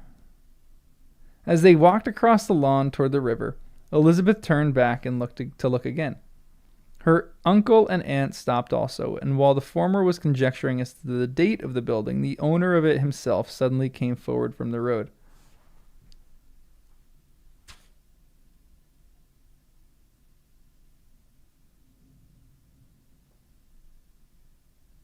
Wait.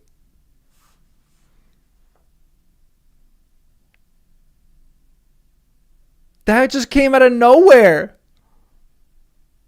Is that Mr. Darcy?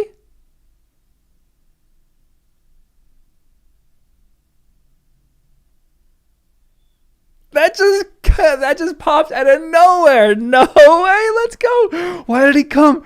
Let's go. He just sensed Elizabeth and was like, I need to go. Everyone relax. Oh my gosh.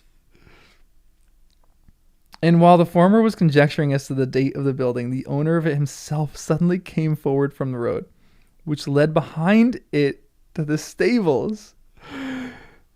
They were within 20 yards of each other. And so abrupt was his appearance that it was impossible to avoid his sight. Their eyes instantly met, and the cheeks of each were overspread with the deepest blush.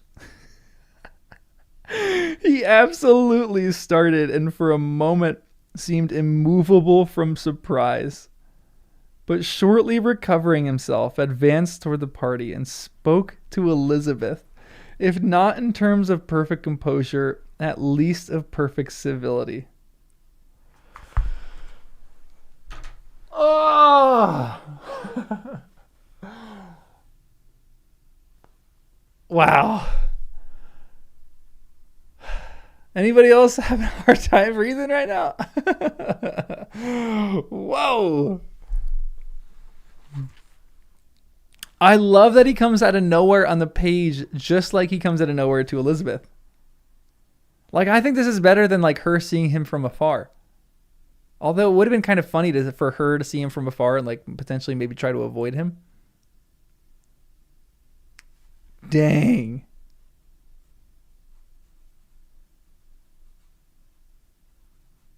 The surprise of that. Ugh. Because, like, I'm sitting here reading this and going, bummer. They're, like, leaving for the garden. Like, they're probably not going to see him. All of a sudden, they're talking to the gardener. And her aunt and uncle also stopped. And while the former was conjecturing as to the date of the building, like she's dressing it up. She's like really trying to distract you. Because the former is Mr. Gardner is like, how old is this building? And all of a sudden, the owner of it himself suddenly came forward from the road. Come on. That's just so good. This is so excellent. Man. And then he does this with perfect civility. He greets her with perfect civility. I just love this so much. Yeah, this must be such a fun part of writing this. She had instinctively turned away, but stopping on his approach, received his compliments with an embarrassment impossible to be overcome. Had his first appearance, or his resemblance to the picture they had just been examining, been insufficient to assure the other two that they had now saw Mr. Darcy. The gardener's expression of surprise on beholding his master must immediately have told it. They stood a little aloof while he was talking to their niece, who, astonished and confused, scarcely dared lift her eyes to his face, and knew not what answer she returned to his civil inquiries after her family. Amazed at the alteration in his manner since they last parted, every sentence that he uttered was increasing her embarrassment, and every idea of the impropriety of her being found there, recurring to her mind, the few minutes in which they continued together were some of the most uncomfortable of her life. Nor did she seem much more at ease when he spoke. His accent had none of its usual sedatedness, and he repeated his inquiries as to the time of her having left Longbourn, and of her stay in Derbyshire, so often, and in so hurried a way, as plainly spoke the distraction of his thought.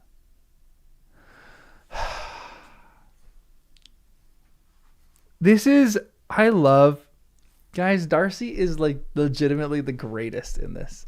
Just the ability to not feel so bitter at having been rejected is just, that's a hard thing to do. Someone rejects you and you go to that person with kindness and civility still is just excellent.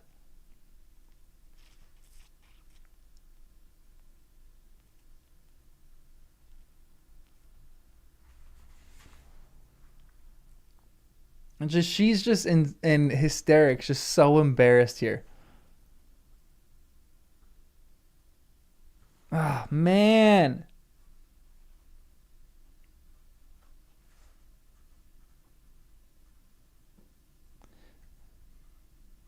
No bitterness.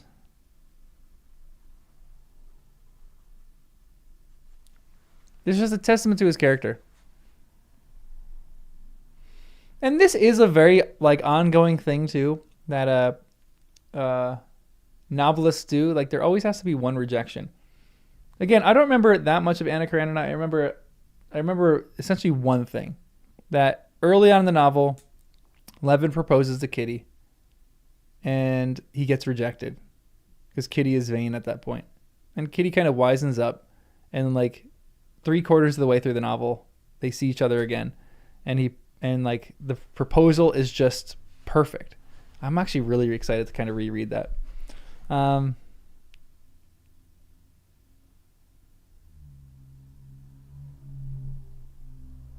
So I feel like that's like an ongoing thing in literature. Like, I think this is why some people have the idea like of men liking the chase kind of thing. I don't think that's necessarily always the case. I mean, sometimes it's like exhausting. But I like the idea of like someone misunderstanding your character and then coming to understand that it's good, and then like like this is a little sad, but like someone eating their own words, like being a little mysterious, being like, oh, this person actually doesn't really understand me. You know what I mean? And then finally this person does, and they're like, oh, my whole opinion of you has changed.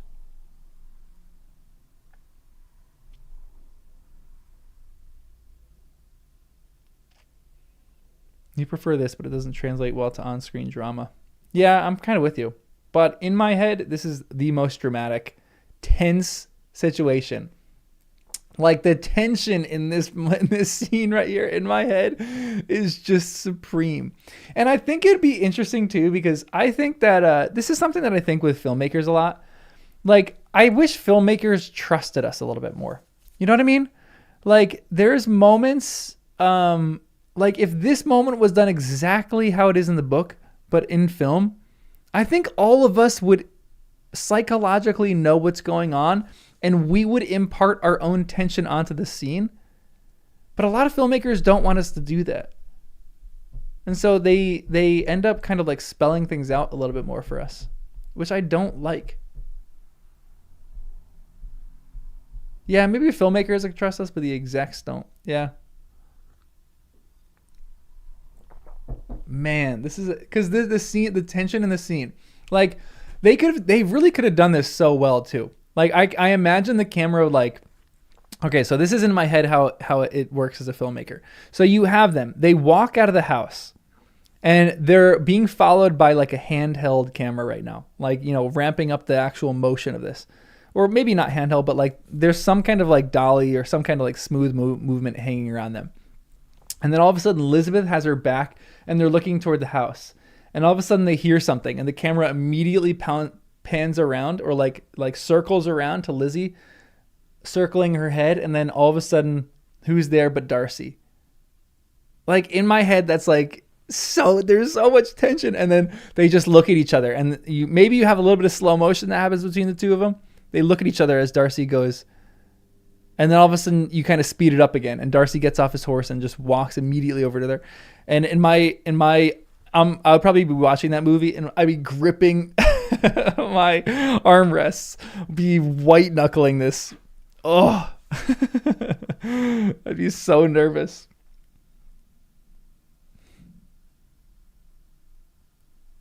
No, that's not a jump scare. It's not at all a jump scare.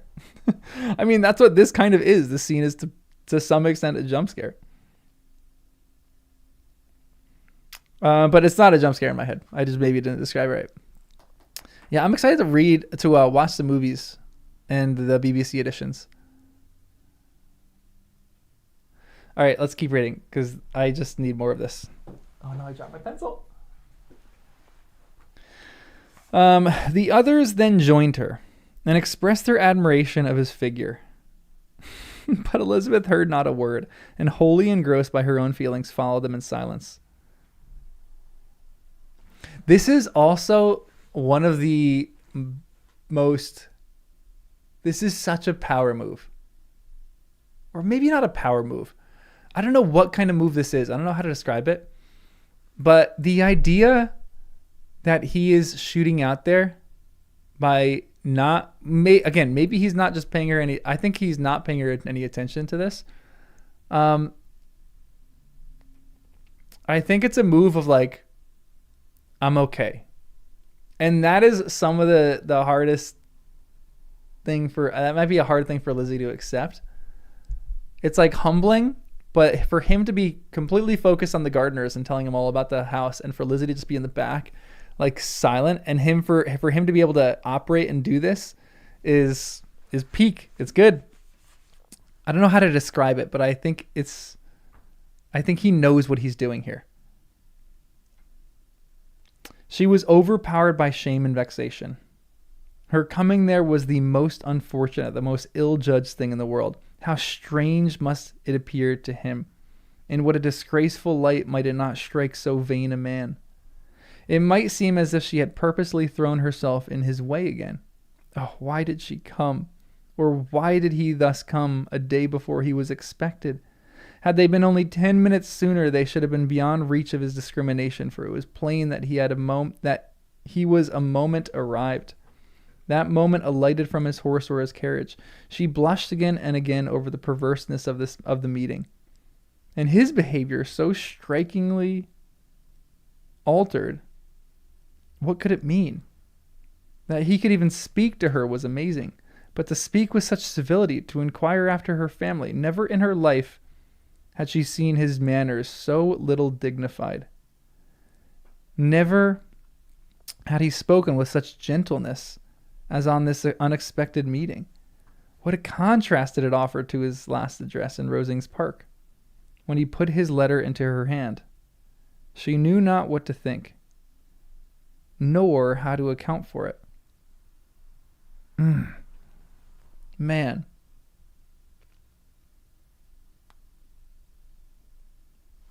Man alive. And it makes me think that, I mean, all the novel we're seeing through the prejudice of Lizzie, but it makes me want to reinterpret all the lines of Darcy. That's why I love Darcy so much, because I think they are just all Lizzie's prejudice. And I think I understand all his motions as being just deeply introverted. And, you know, some of them are prideful. We'll give him that, or won't give him that. But this is a good move for him. Yeah, Fitz, I'm with you on that. I'm kind of taking that back. He's just introverted. But it's interesting that she's discombobulated. He's not. He's in control of the situation, which I think that's another reason that she's probably so attracted to him in this moment. She's like, that makes her even more discombobulated, because she's so confused as that he could be so unaffected and still go on living like this in spite of the rejection of the proposal. So I think he is, like, he might be inwardly, but outwardly he's not showing any of that. You know what I mean? Yeah, we're not getting it from his viewpoint, but I think we're getting it from Lizzie's, and Lizzie seems like he's painting him in control of the situation. Like, he's chatting, he's talking, he's like asking of the family. He just seems so in control. And again, I think he's faking it to some extent, because I think in his heart and in his mind, he's freaking out. But just the fact that he's able to externally do this, I think, is really attractive to Lizzie, because he's in control of the situation.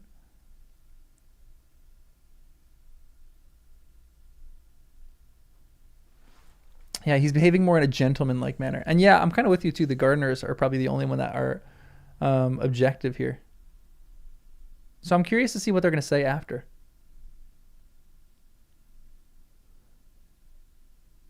He's just trying to show her he took her criticism to heart. Interesting.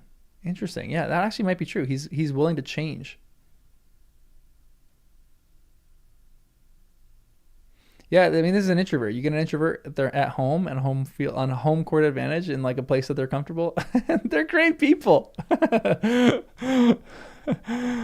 This is great. Yeah, that's a great point, Januel, because she says that he wasn't a gentleman, and he's like, "Oh, I'm going to prove you." Now, I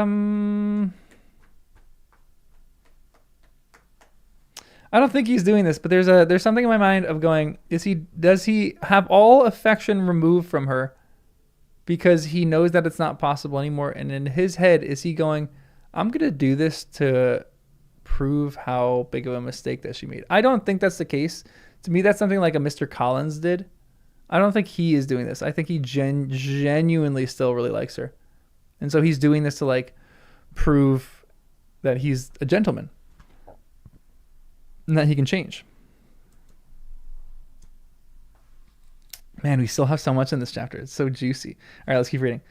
They had now entered a beautiful walk by the side of the water, and every step was bringing forward a nobler fall of the ground, or a finer reach of the wood which they were approaching. But it was some time before Elizabeth was sensible of any of it. And though she answered mechanically to the repeated appeals of her uncle and aunt, and seemed to direct her eyes to such objects as they pointed out, she distinguished no part of the scene. Her thoughts were all fixed on that one spot of Pemberley House, which it might be, where Mr. Darcy then was. She longed to know... Okay, so he's not with them anymore. She longed to know... Oh, that's interesting.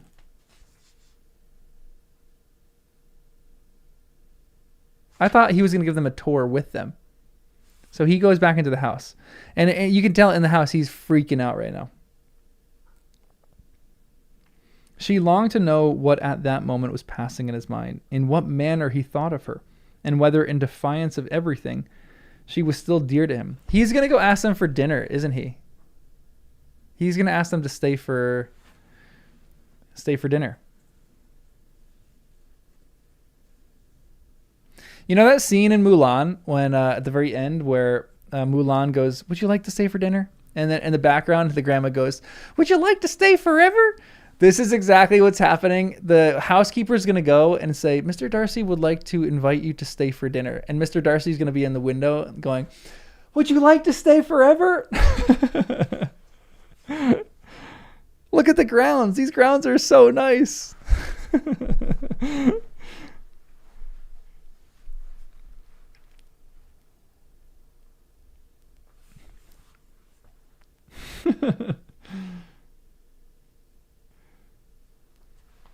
That scene in Mulan is the best. Mulan is the best Disney princess movie, clearly. She longed to know what in that moment was passing in his mind, in what manner he thought, and whether, in defiance of everything, she was still dear to him. Perhaps he had been civil only because he felt himself at ease, which is what a lot of you guys are saying. Yet there had been that in his voice, which was not like ease. Whether he had felt more pain or of pleasure in seeing her, she could not tell. But he certainly had not seen her with composure. This is like the debate that I think I'm having in my mind. Like, what is this situation going? Like, what is the read of this? Because there's 20,000 different ways that you can interpret this. At length, however, the remarks of her companions on her absence of mind roused her, and she felt the necessity of appearing more like herself. They entered the woods, and bidding adieu to the river for a little while, ascended some of the higher grounds, whence in spots where the opening of the trees gave the eyes power to wander, were many charming views of the valley, the opposite hills, with a long range of woods overspreading many, and occasionally part of the stream.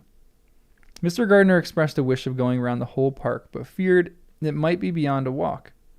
With a triumphant... Don't worry, Mr. Gardner, you're probably going to get a good walk. When they get married, you have free reign of that place.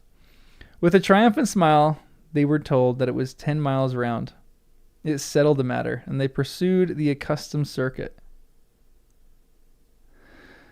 which brought them again, after some time, in descent among hanging woods to the edge of the water, in one of the narrowest parts. They crossed it by a simple bridge, in character with the general air of the scene. It was a spot less adorned than any they had yet visited, and the valleys, here contracted into a glen, allowed room only for the stream. And at a narrow walk amidst the rough coppice wood which bordered it, Elizabeth longed to explore its windings. But when they had crossed the bridge and perceived their distance from the house, Mrs. Gardner, who was not a great walker, could go no farther, and thought only of returning to the carriage as quickly as possible. Her niece was therefore obliged to submit, and they took their way toward the house on the opposite side of the river, in the nearest direction. But their progress was slow, for Mr. Gardner, though seldom able to indulge taste, was very fond of fishing, and was so much engaged in watching the occasional appearance of some trout in the water, and talking to the man about them, that he advanced but little. I love Mr. Gardner. Whilst wandering on in this slow manner, they were again surprised, and Elizabeth's astonished. And Elizabeth's astonishment was quite equal to what it had been at first, by the sight of Mr. Darcy approaching them, and at no great distance. The walk being here less sheltered than on the other side, allowing them to see him before they met. Elizabeth, however astonished, was at least more prepared for an interview than before, and resolved to appear and to speak with calmness, if he really intended to meet them. For a few moments, indeed, she felt that he would probably strike into some other path. This idea lasted, while a turning in the walk concealed him from their view. The turning passed. He was immediately before them. With a glance, she saw that he had lost none of his recent civility, and to imitate his politeness, she began, as they met, to admire the beauty of the place. but she had not gotten the words delightful and charming when some unlucky recollections obtruded, and she fancied that praise of Pemberley from her might be mischievously construed.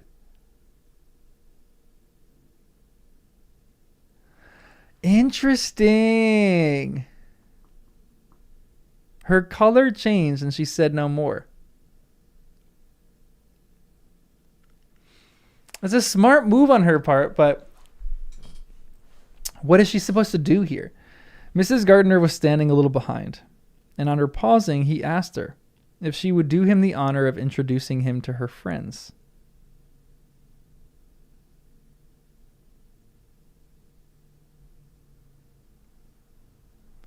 This was a stroke of civility for which she was not quite unprepared, and she could hardly suppress a smile at his being now seeking the acquaintance of some of those very people against whom his pride had revolted in his offer to herself. What will be his surprise, thought she, when he knows who they are? He takes them now for people of fashion.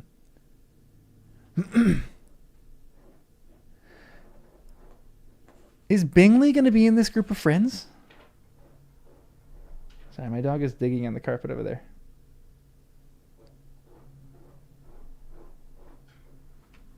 I kind of hope Bingley's here. I feel like he's not, but...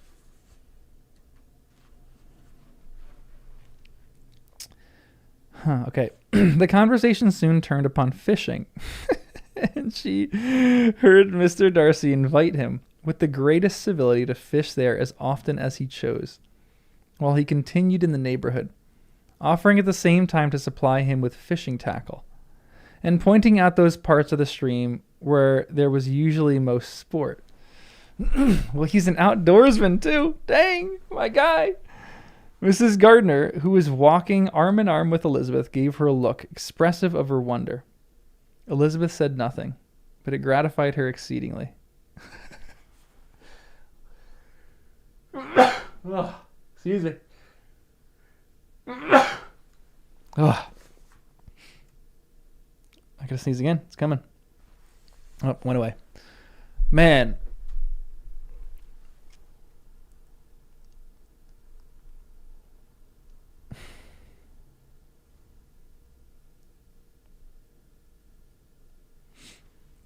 Wait, I left that apart?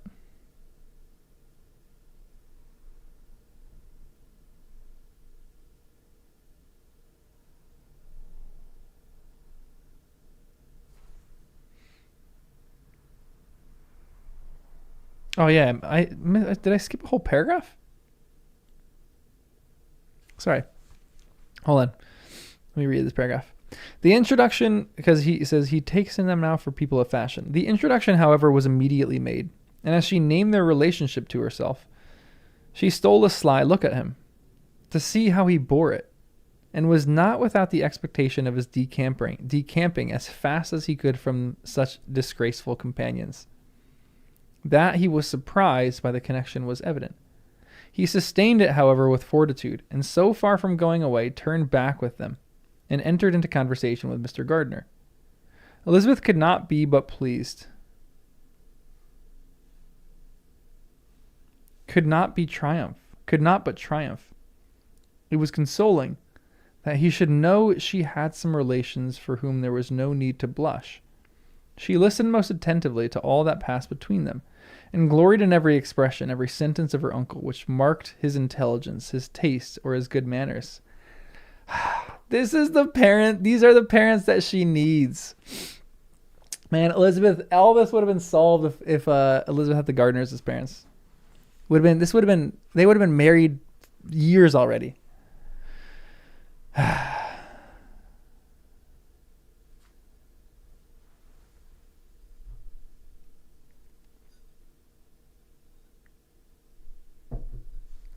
This conversation soon turned upon fishing, and she heard Mr. Darcy invite him with the greatest civility to fish there as often as he chose, while he continued in the neighborhood, offering at the same time to supply him with fishing tackle, and pointing out the parts of the stream where there was usually most sport. Mrs. Gardiner, who was walking arm in arm with Elizabeth, gave her a look expressive of her wonder.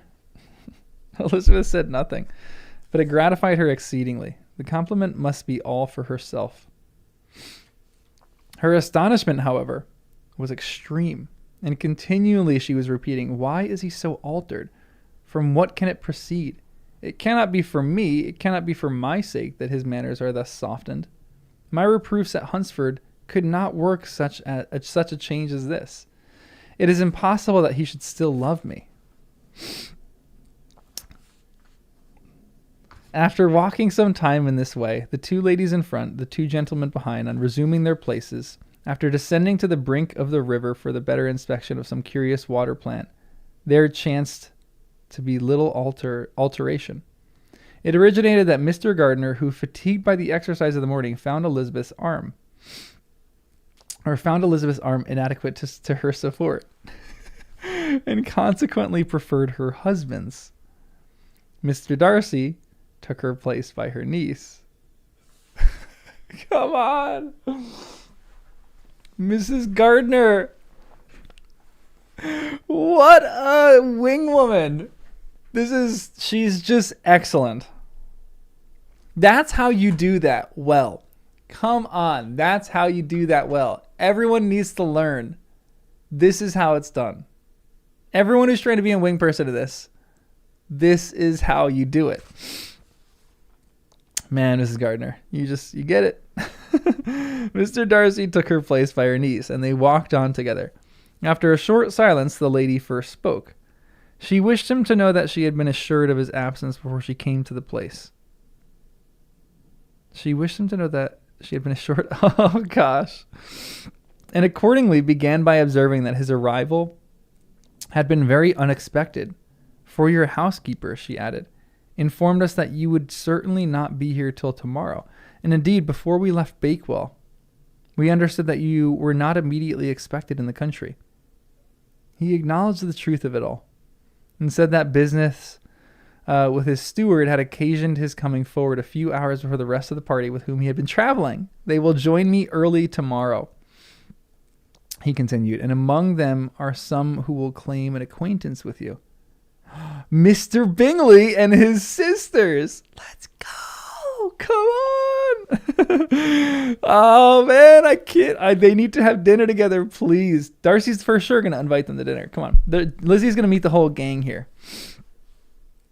Elizabeth answered only by a slight bow. I wonder if he's going to see Mr. Bingley like super depressed or something like that. Her thoughts were instantly driven back to the time when Mr. Bingley's name had been last mentioned between them. If she might judge from his complexion, his mind was not very differently engaged. There's also one other person in the party, he continued after a pause, who more particularly wishes to be known to you.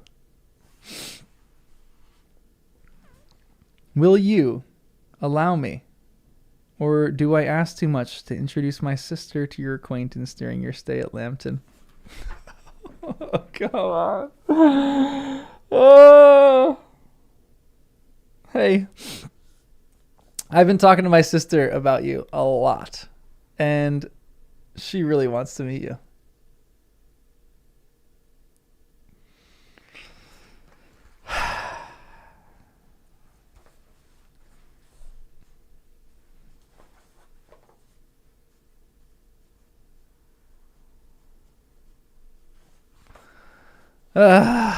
This is so good. The surprise of such an application was great indeed. It was too great for her to know in what manner she acceded to it. She immediately felt that whatever desire Miss Darcy might have of being acquainted with her must be the work of her brother, and without looking farther, it was satisfactory. It was gratifying to know that his resentments had not made him think really ill of her.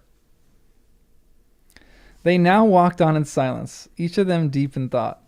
Elizabeth was not comfortable. That was impossible, but she was flattered and pleased.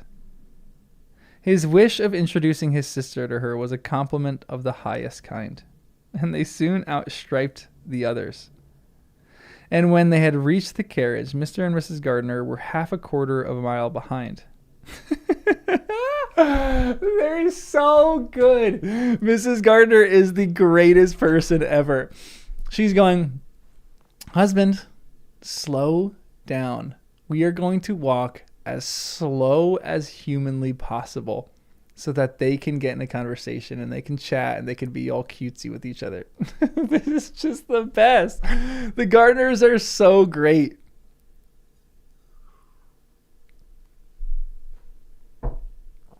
Man, this is so good. Yeah, they are going at an absolute snail's pace. Man, he then asked her to walk into the house, but she declared herself not tired, and they stood together on the lawn. At such a time, much might have been said, and silence was very awkward. She wanted to talk, but there seemed an embargo on every subject. At last she recollected that she had been traveling, and they talked of Matlock and Dovedale with great perseverance. Oh, interesting. They're talking about small talk things with great perseverance. He's either always been capable of that and doesn't really care for that, or he's changing a little bit.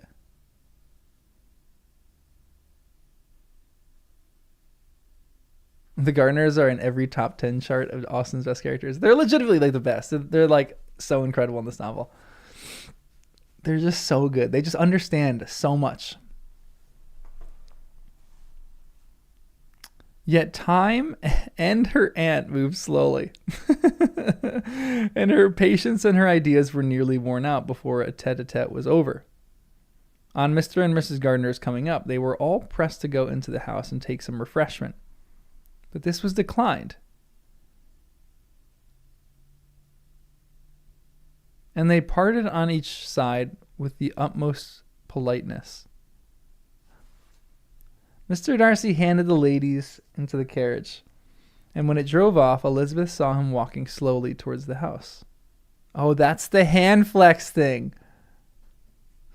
Oh, that's the only moment I really remember in the movies. Or, I mean, that's like the biggest meme moment in the movies.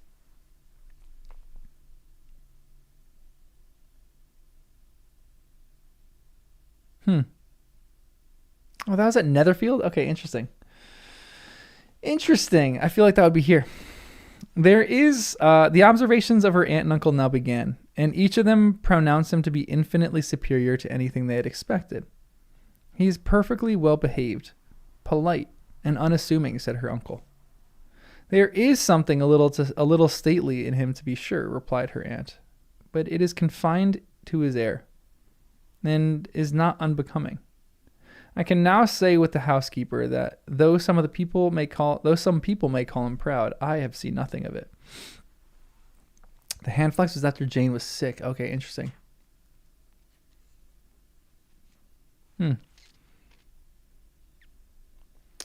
I was never more surprised than by his behavior to us. It was more than civil. It was really attentive, and there was no necessity for such attention. His acquaintance with Elizabeth was very trifling. Oh, Fitz, thanks again for the 7 Canadians from your husband again. Why are there 2 more episodes? They should just kiss. The end. Honestly, that's kind of what I'm thinking at this moment too. How is there this much left in the novel? I guess we have to like reconcile Bingley and Jane. But dinner, elope, dinner, marriage, and we're good.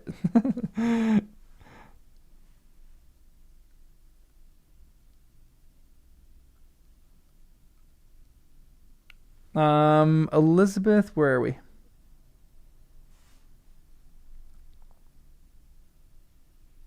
It was more than civil. It was really attentive, and there was no necessity for such attention. His acquaintance with Elizabeth was very trifling. To be sure, Lizzie, said her aunt. He is not so handsome as Wickham, or rather, he has not Wickham's countenance, for his features are perfectly good. But how came you to tell us that he was so disagreeable? Elizabeth excused herself as well as she could, said that she had liked him better when they met in Kent than before, that she had never seen him so pleasant as this morning. But perhaps he may be a little whimsical in his civilities, replied her uncle. Your great men often are, and therefore I shall not take him at his word about fishing, as he might change his mind any other day, and warn me off his grounds. That's good. That's a good fatherly thing to do. Elizabeth felt that they had entirely mistaken his character, but said nothing. Now, this is good. I really like what Mr. Gardner is doing here. He's like, hey, he needs to prove it more than just in one meeting, obviously. They're like, we need to actually know if his character is good. From what we have seen of him, continued Mrs. Gardner, I really should not have thought that he could have behaved in so cruel a way by anybody. I wonder if Elizabeth's going to say, by the way, he proposed to me. And then that their whole opinion is going to be changed. Lizzie, what? He is not, I can by anybody, as he has done by poor Wickham. He has not an ill-natured look. On the contrary, there's something pleasing about his mouth when he speaks. And there is something of dignity in his countenance that would not give one an unfavorable idea of his heart. But to be sure, the good lady who showed us his house did give him a most flaming character. I could hardly help laughing aloud sometimes, but he is a liberal master, I suppose, and that in the eyes of a servant comprehends every virtue. Elizabeth here felt herself called on to say something in vindication of his behavior to Wickham, and therefore gave them to understand, in as guarded a manner as she could, that by what she had heard from his relations in Kent, his actions were capable of very different constructions, and that his character was by no means so faulty, nor Wickham so amiable, as they had been considered at Hertfordshire. In confirmation of this, she related the particulars of the pecuniary transactions in which they had been connected, without actually naming her authority, but stating it to be such as might be relied on. Mrs. Gardner was surprised and concerned, but as they were now approaching the scene of her former pleasures, every idea gave way to the charm of recollection, and she was too much engaged in pointing out to her husband all the interesting spots in its environs to think of anything else. Fatigued as she had been by the morning's walk, they had no sooner dined than she set off again in quest of her former acquaintance, and the evening was spent in the satisfaction of an intercourse renewed after many years' discontinuance. The occurrence of the day were too full of interest to leave Elizabeth much attention for anything of these new friends. Ooh, got wind blowing now. And she could do nothing but think, and think with wonder at Mr. Darcy's civility, and above all, of his wishing her to be acquainted with his sister. He's going to come back into the town and find them and ask them to dinner. He has to. There's no chance that that's not going to happen. It has to happen.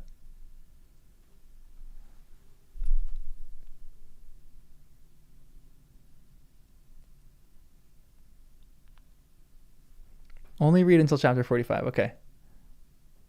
Okay. We'll only read till chapter 45. We got 2 more chapters at 44, which is like pretty long, and 45, which is average. Like another 10 pages. Huh. Yeah, Lizzie's going, reliable sources. He's for sure going to come and call them for dinner.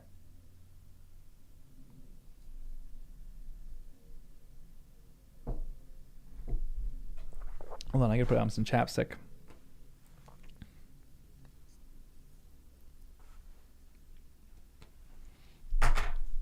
My lips in the winter, like everyone else's. All right, chapter 44. For sure that he's going to come up and ask them for dinner. If he doesn't, I don't know what the heck is going to happen.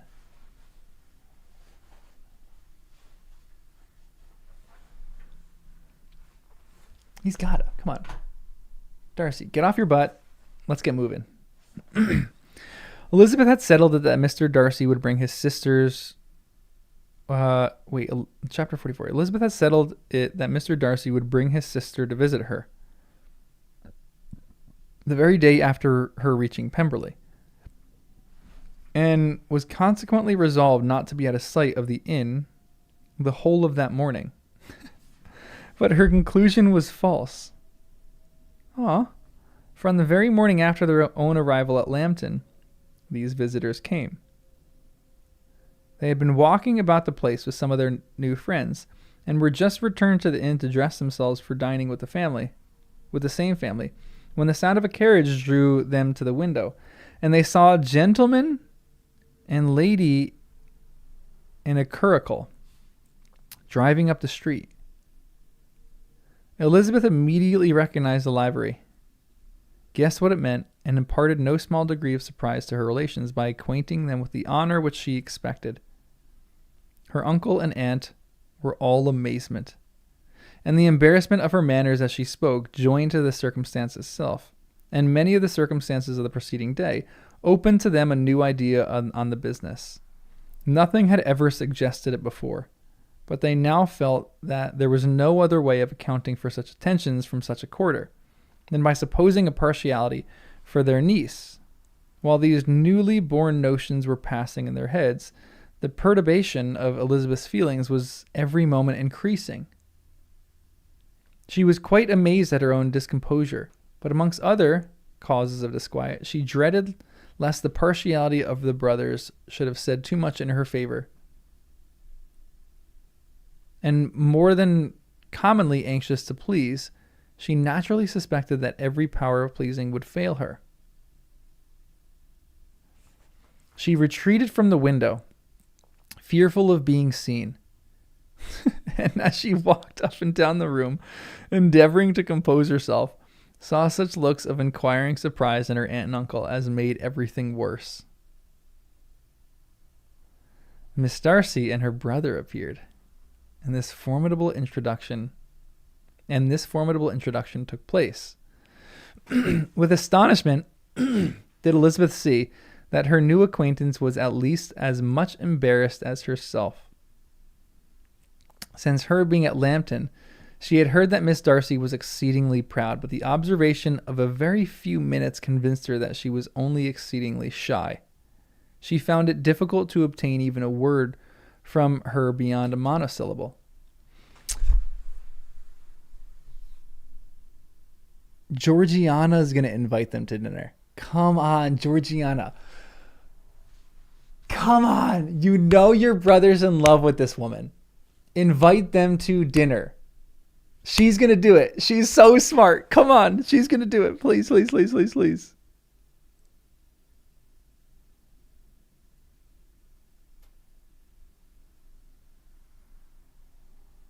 And yeah, it's interesting too, because her aunt and uncle realized at that moment that Lizzie really likes Darcy. With astonishment did Elizabeth see that her acquaintance... Oh, hold on. Miss Darcy was tall, and on a larger scale than Elizabeth. And though little more than 16, her figure was formed, and her appearance womanly and graceful. She was less handsome than her brother, but there was a sense and good humor in her face, and her manners were perfectly unassuming and gentle. Elizabeth, who had expected to find in her as acute and unembarrassed an observer as ever Mr. Darcy had been, was much relieved by discerning such different feelings. They had not been long together before Darcy told her that Bingley was also coming to wait on her, and she had barely time to express her satisfaction and prepare for such a visitor. This is a lot to deal with in a day. I need a nap after this first meeting, and she's going to see Bingley too. When Bingley's quick step was heard on the stairs, and in a moment he entered the room. All Elizabeth's anger against him had been long done away. But had she still felt any, it could hardly have stood its ground against the unaffected cordiality with which he expressed himself on seeing her again. He inquired in a friendly, though general way, after her family, and looked and spoke with the same good-humored ease that he had ever done. To Mr. and Mrs. Gardiner, he was scarcely a less interesting personage than to herself. They had long wished to see him. The whole party before them, indeed, expected a lively attention. The suspicions which had just arisen of Mr. Darcy and their niece directed their observations toward each with an earnest, though guarded, inquiry, and they soon drew from those inquiries the full conviction that one of them at least knew what it was to love. Of the lady's sensations, they remained a little in doubt, but that the gentleman was overflowing with admiration was evident enough. Huh.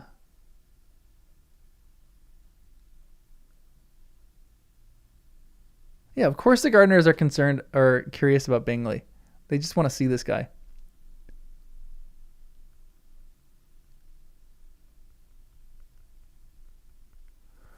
I actually wonder, obviously we're not going to get... Yeah, it's not surprising to me that Carolyn and Mrs. Hurst are not in this company. Is Mrs. Hurst here with her husband? Are those the friends? Did I miss that? Maybe just the Bingleys? They're not here? Is Carolyn here or no? Why am I thinking that she is? She's just like, no, I'm going to stay in the house. She is. Okay. I feel like she's not going to show up because she's a little salty.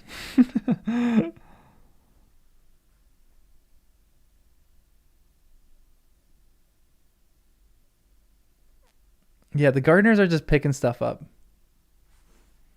Elizabeth, on her side, had much to do. She wanted to ascertain the feelings of each of her visitors. She wanted to compose her own and to make herself agreeable to all. And in the latter object, where she feared most to fail, she was most sure of success, for those to whom she endeavored to give pleasure were predisposed in her favor. Bingley was ready, Georgiana was eager, and Darcy determined to be pleased. In seeing Bingley, her thoughts naturally flew to her sister, and oh, how ardently did she long to know whether any of his were directed in a like manner. Sometimes she could fancy that he talked less than on former occasions, and once or twice pleased herself with the notion that as she looked at her, he was trying to trace a resemblance. But though this might be imaginary, she could not be deceived as to his behavior to Miss Darcy, who had been set up as a rival of Jane. No look appeared on either side that spoke particular regard. Nothing occurred between them that could justify the hopes of his sister. On this point she was soon satisfied, and 2 or 3 little circumstances occurred ere they parted, which, in her anxious interpretation, denoted a recollection of Jane, not untinctured by tenderness, and a wish of saying more that might lead to the mention of her, had he dared. He observed to her at a moment when the others were talking together, and in a tone which had something of real regret, that it was a very long time since he had the pleasure of seeing her. And before she could reply, he added, "It is above 8 months. We have not met since the 26th of November, when we were all dancing together at Netherfield." Oh! Whew! Everyone, this is getting too hot in here. He's like, it's been 8 months, 23 days, 6 hours, 14 minutes, and 37 seconds. Elizabeth was pleased to find his memory so exact, and he afterward took occasion to ask her, when unattended by any of the rest, whether all her sisters were at Longbourn. There was not much in the question, nor in the preceding remark, but there was a look and manner which gave them meaning.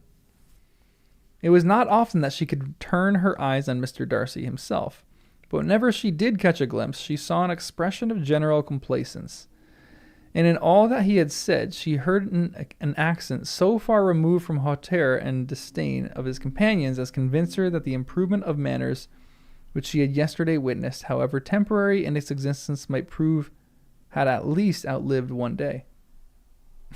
When she saw him thus seeking the acquaintance and courting the good opinion of people with whom any intercourse a few months ago would have been a disgrace, when she saw him thus civil, not only to herself, but to the very relations whom he had openly disdained, and recollected their last lively scene in Hunsford Parsonage, the difference, the change was so great, and so struck forcibly on her mind, that she could hardly constrain her astonishment from being visible.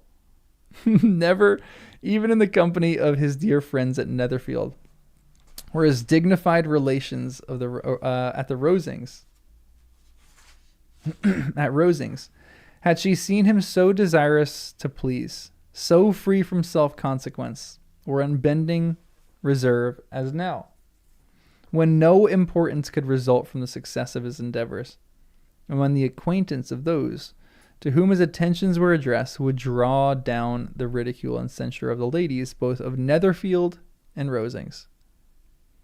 The visitors stayed with them above half an hour, and when they arose to depart, Mr. Darcy called on his sister to join him in expressing their wish of seeing Mr. and Mrs. Gardiner and Miss Bennet to dinner at Pemberley before they left the country. Let's go. Miss Darcy, though with a diffidence which marked her little in the habit of giving invitations, readily obeyed. Mrs. Gardiner looked at her niece, desirous of knowing how she, whom the invitation most concerned, felt disposed as to his acceptance. But Elizabeth had turned away her head, presuming, however, that this studied avoidance spoke rather of momentary embarrassment than any dislike of the proposal. And seeing in her husband, who was fond of society, a perfect willingness to accept, she ventured to engage for her attendance. And the day after the next was fixed on. Whew. All right, here we go. That's what I'm talking about. We're getting into the nitty gritty here, people. Yeah, are all your sisters still at Longbourn? I mean, all of them. Like, none of them are in any other spot?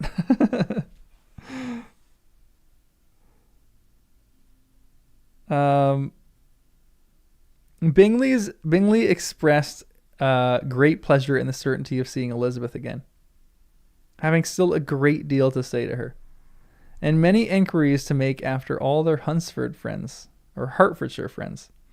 Elizabeth, construing all this into a wish of hearing her speak of her sister, was pleased, and on this account, as well as some others, found herself, when their visitors left them, capable of considering the last half hour with some satisfaction, though while it was passing, the enjoyment of it had been little. Eager to be alone, and fearful of enquiries or hints from her aunt or uncle, she stayed with them only long enough to hear their favorable opinion of Bingley, and then hurried away to dress. Gosh, do I love the Gardiners. They are just the best.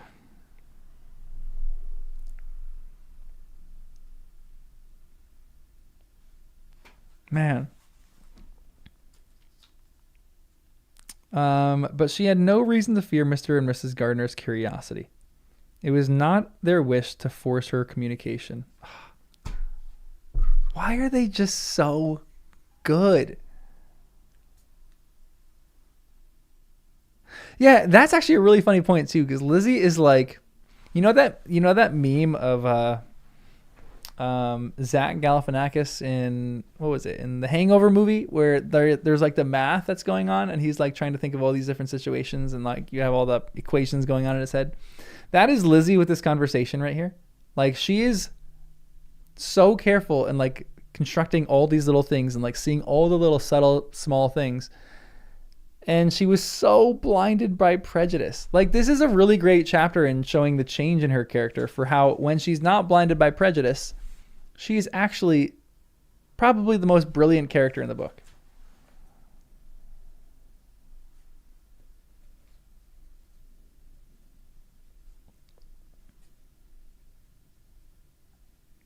Just writing a note.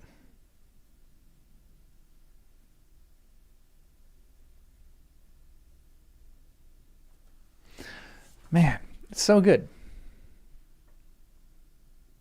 Honestly, First Impressions could have been great. Although I think Pride and Prejudice is a better name. It's just a perfect name.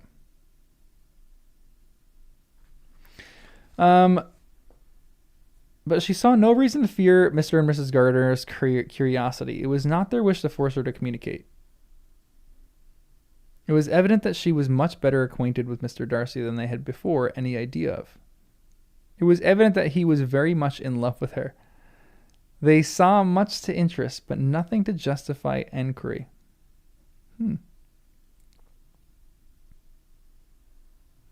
Of Mr. Darcy, it was now a matter of anxiety to think well, and as far as their acquaintance reached, there was no fault to find. They could not be untouched by his politeness, and had they drawn his character from their own feelings and his servant's report without any interference to any other account, the circle in Hertfordshire to which he was known would not have recognized it for Mr. Darcy. There was now an interest, however, in believing the housekeeper, and they soon became sensible that the authority of a servant who had known him since he was 4 years old and whose own manners indicated respectability was not to be hastily rejected. Neither had anything occurred in the intelligence of their Lambton friends that could materially lessen its weight. They had nothing to accuse him of but pride. Pride he probably had, and if not, it would certainly be imputed by the inhabitants of a small market town, where the family did not visit. It was acknowledged, however, that he was a liberal man, and did much good among the poor.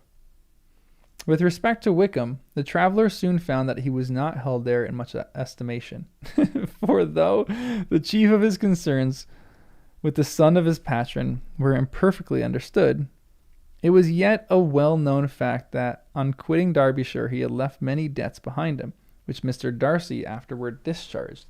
Dang! As for Elizabeth, her thoughts were at Pemberley this evening more than the last, and in the evening, though as it passed it seemed long, was not long enough to determine her feelings toward one in that mansion. And she lay awake 2 whole hours endeavoring to make them out. She certainly did not hate him. No, hatred had vanished long ago. She had almost as long been ashamed of ever feeling dislike against him that could be so called. The respect created by the conviction of his valuable qualities, though at first unwillingly admitted, had for some time ceased to be repugnant to her feelings, and it was now heightened into somewhat a friendlier nature by the testimony so highly in his favor, and bringing forward his disposition in so amiable a light which yesterday had produced. But above all, above respect and esteem, there was a motive within her of goodwill, which could not be overlooked. Hold on, the fire station's going off. I can never read when that thing's going off. It's just too loud and in my head. This is... Oh, man.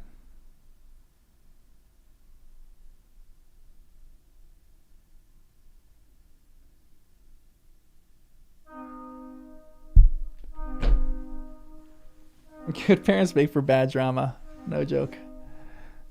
Man.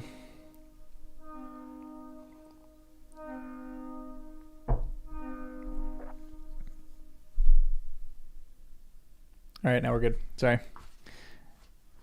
Let's keep reading. Where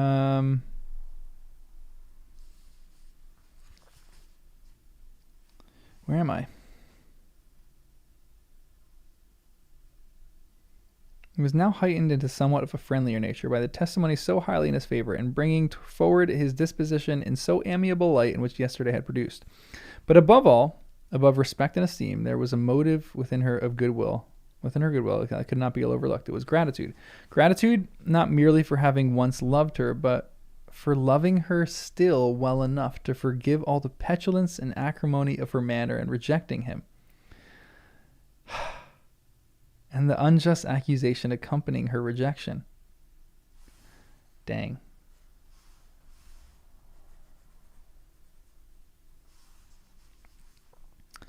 He who, she had been persuaded, would avoid her as his greatest enemy, seemed on this accidental meeting most eager to preserve the acquaintance, and without any indelicate display of regard for any peculiarity of manner, where their two selves were only concerned, was soliciting the good opinion of her friends and bent on making her known to his sister. Such a change in a man of so much pride excited not only astonishment but gratitude. For to love, ardent love, it must be attributed, and such as its impression on her was a sort to be encouraged, as by no means unpleasing, though it could not be exactly defined. She respected, she esteemed, she was grateful to him. She felt a real interest in his welfare, and she only wanted to know how far she wished that welfare to depend upon herself, and how far it would be for the happiness of both that she should employ the power which her fancy told her she still possessed of bringing on the renewal of his address. It had been settled in the evening between aunt and niece that such a striking civility as Miss Darcy in coming to them on the very day of her arrival at Pemberley, for she had reached it only to late breakfast, ought to be imitated. Oh, no way! Though it could not be equally by some exertion of politeness on their side. And consequently, that it would be highly expedient to wait on her at Pemberley the following morning. They were therefore to go. Elizabeth was pleased, though when she asked herself the reason, she had very little to say in reply. Mrs. Gardiner left them soon after breakfast, or Mr. Gardiner. The fishing scheme had been renewed the day before, and a positive engagement made of his meeting some of the gentlemen at Pemberley by noon. This is just the best. So at chapter 45, I'm guessing, is just them going to see Georgiana. All right, let's finish chapter 45. This is just excellent. This is just so good. Convinced as Elizabeth was now that Miss Bingley's dislike of her had originated in jealousy, she could not help feeling how very unwelcome her appearance at Pemberley must be to her, and was curious to know with how much civility on that lady's side the acquaintance would now be renewed. On reaching the house, they were shown through the hall into the saloon, whose northern aspect rendered it delightful for summer. Its windows, opening to the ground, admitted a most refreshing view of the high woody hills behind the house, and the most beautiful oaks and Spanish chestnuts, which were scattered over the intermediate lawn. In this room they were received by Miss Darcy, who was sitting there with Miss Hurst and Miss Bingley, ooh, and the lady with whom she lived in London. Georgiana's reception of them was very civil, but attended with all that embarrassment which, though proceeding from shyness and from fear of doing wrong, would easily give to those who felt themselves inferior. The belief of her being proud and reserved. Mrs. Gardiner and her niece, however, did her justice and pitied her. By Miss Hurst and Miss Bingley they were noticed only by a curtsy, and on their being seated, a pause, awkward as such pauses must always be succeeded for a few moments. It was first broken by Miss Annesley, a genteel and agreeable-looking woman, whose endeavor to introduce some kind of discourse proved her to be more truly well-bred than either of the others. And between her and Mrs. Gardiner, with occasional help from Elizabeth, the conversation was carried on. Miss Darcy looked as if she wished for courage enough to join in it, and sometimes did venture a short sentence, when there was least danger of its being heard. Man, she's so scarred. This is so sad. Like, maybe she's always been like this, but she seemed to be a bit more outgoing because she kind of fell in love really quickly. And now she's so reserved and so shy. Freaking Wickham. What a scumbag. Yeah, the companion outclassing them, just excellent. Man. All right, let's keep reading. Elizabeth soon saw she was herself closely watched by Miss Bingley, and that she could not speak a word, especially to Miss Darcy, without calling her attention. The observation would not have prevented her from trying to talk to the latter, had they not been seated at any inconvenient distance. Sorry, my throat is going crazy. But she was not sorry to be spared the necessity of saying much. Her own thoughts were employing her. She expected every moment that some of the gentlemen would enter the room. She wished. She feared that the master of the house might be amongst them, and whether she wished or feared it most, she could scarcely determine. After sitting in this manner a quarter of an hour without hearing Miss Bingley's voice, Elizabeth was roused by receiving from her a cold enquiry after the health of her family. She answered with equal indifference and brevity, and the other said no more. Excellent. Good job, Lizzie. Don't let these nasty women get the better of you. Also, it almost seems like they're resigned to the fact that they've lost. Like I think they're seeing in this moment that they've lost, that their whole scheme is lost. And they're just like bitter about it and grumpy. The next variation with their visit afforded was produced by the entrance of servants with cold meat, cake, and all variety of finest fruits in season. But this did not take place till after many a significant look and smile from Miss Annesley to Miss Darcy had been given, to remind her of her post. There was now employment for the whole party, for though they could not talk, they could all eat, and the beautiful pyramids of grapes, nectarines, and peaches soon collected them round the table. While thus engaged, Elizabeth had a fair opportunity of deciding whether she most feared or wished for the appearance of Mr. Darcy. By the feelings which prevailed on his entering the room, and then, though but a moment before she had believed her wishes to be predominant, she began to regret that he came. Oh no! He had been some time with Mr. Gardiner, who, with 2 or 3 other gentlemen from the house, was engaged by the river, and had left him only on learning that the ladies from the family intended a visit to Georgiana that morning. No sooner did he appear than Elizabeth wisely resolved to be perfectly easy and unembarrassed. A resolution the more necessary to be made, but perhaps not the more easily kept, because she saw that the suspicions of the whole party were awakened against them, and that there was scarcely an eye which did not watch his behavior when he first came into the room. In no countenance was attentive curiosity so strongly marked as in Miss Bingley's, in spite of the smiles which overspread her face whether she spoke to one of its objects. For jealousy had not yet made her desperate, and her attentions to Mr. Darcy were by no means over. Miss Darcy, on her brother's entrance, exerted herself much more to talk, and Elizabeth saw that he was anxious for his sister and herself to get acquainted, and forwarded as much as possible every attempt at conversation on either side. Miss Bingley saw all this likewise, and in the imprudence of anger took the first opportunity of saying, with sneering civility, "Pray, Miss Eliza, are not the Shire militia removed from Meryton? They must be a great loss to your family." I want Darcy to shut her up. He's too proper to do that, but I would kind of love that. Like, maybe he's going to do that by his response to her in some way. I'm with you there too. This is just this is Darcy finding any excuse to go back to the house.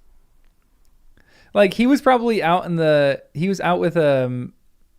Gardiner because he's trying to like chat and get some information on Elizabeth, and then all of a sudden he hears, "Oh, the girls are visiting Georgiana.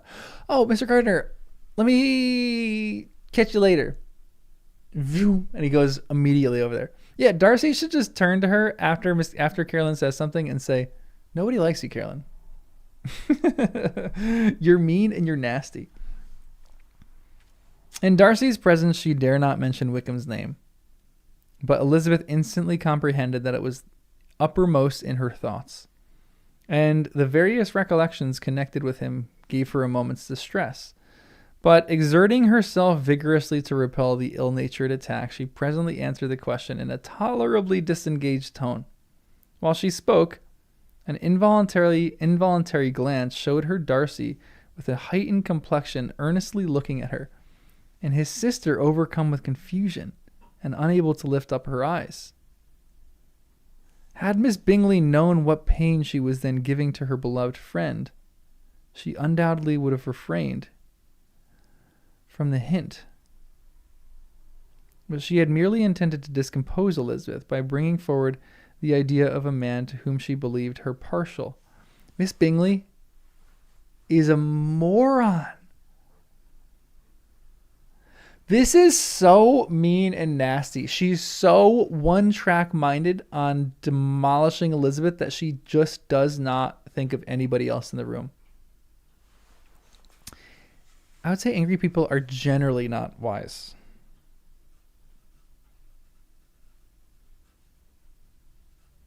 Angry and foolish and mean. That is awful.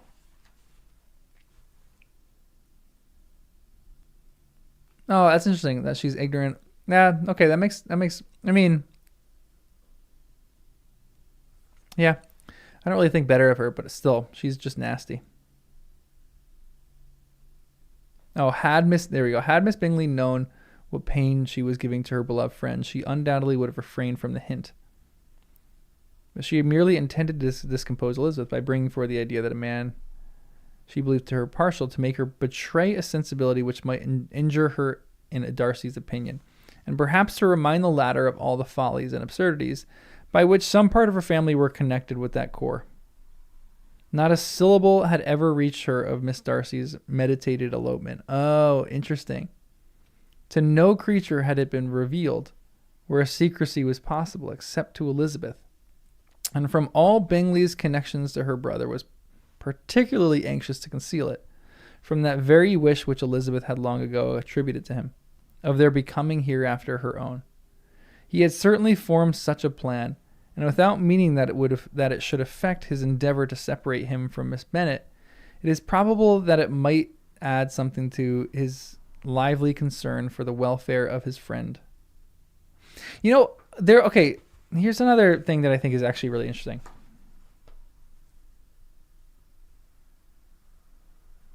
One second.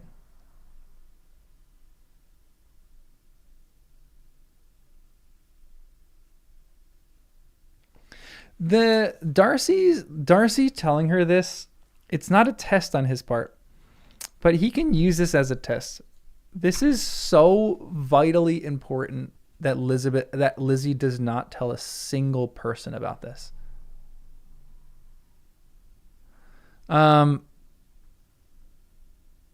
It's interesting that she told Jane. I'm actually a little conflicted on this now. And I know that Jane is someone to be trusted. For Darcy, there's like an element of a test in this, which is like, I am going to tell you a secret, and this is something that I want to share with you. If she can keep that and isn't going to go off, because she has so many moments where she's like considering, or not considering, but she has so many moments where something would be just clear to everyone if she said what had happened. Like the gardeners would know all this information if Elizabeth had just spilled the beans. And the fact that she's not is probably one of the many reasons why Darcy is again like so into her. I'm not saying that Darcy is specifically doing this as a test. I'm saying that it can become a test. This is something that I think as like for me, like if I am talking about something, like this has happened in like previous relationships that I was in. There's certain things that I would say to someone that I was like, this is like between us. This is something that has happened, to me, that is like something that I just want to share with you because this is important. And I think, you've kind of been betrayed on that by people like going and chatting about it with other people. And maybe for different people, it wouldn't feel like a betrayal. But for me, it was like, no, that's not something that I wanted to share with other people. I wanted to share that with you for a specific reason. So you can kind of like understand me better. And I think Darcy understands that. And so if like this isn't getting around, it's yet another reason that he can like kind of like fall in love with her. Again, everyone, I'm not saying that it's a test. I'm saying that he can use it as a test.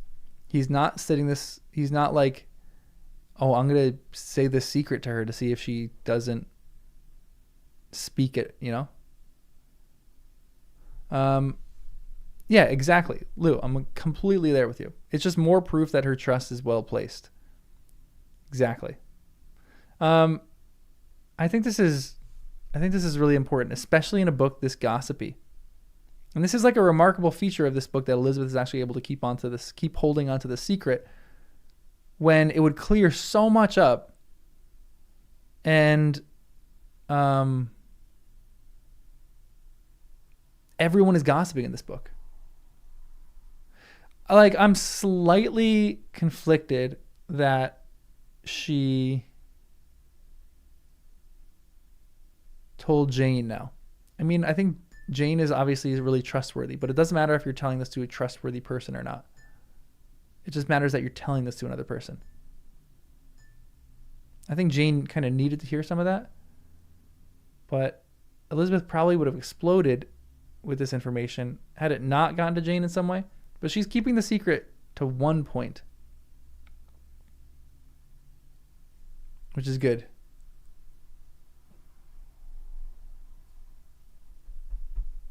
I just think, yeah, I think I think it's more proof. But it doesn't, like, so that's not even the point. It's there, like, to me, if I'm telling someone something, I don't care if they're never going to meet the person. Literally, that's not even an issue. I don't think that's an issue in Darcy's head. I think he is just caring that she hold a secret. And again, because I think there's a difference. Like, Jane's a lockbox. I agree with that. But it's just the fact that she goes and tells someone else. That feels off to me.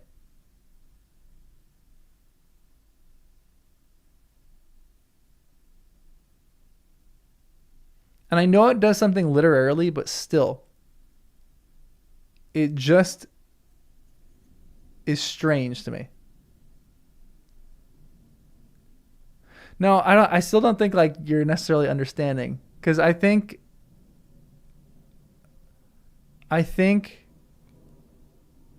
there's, I don't know, maybe I'm just going to speak in generalities for a second, but the difference that this is an issue that I've encountered in. Yeah, but that's Darcy's information to give. That this is not Elizabeth's information to give. This is Darcy's. And Elizabeth, again, she tells someone who is probably the most trustworthy person in the book. And you know Jane's going to be a lock and key with this. But that still doesn't necessarily matter in this point. It's not her information to give. And maybe there's a slight point in that it is, because they're having the debate whether they should tell this or not. And I'm thrilled that they didn't. Because again, it is not their information. They need to honor the person's wishes to keep this a secret.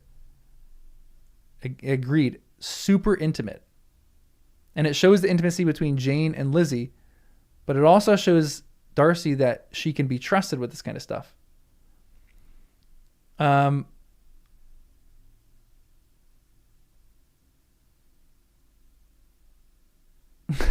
Thank you, Nemo. I appreciate it. I feel like I'm up against everyone here.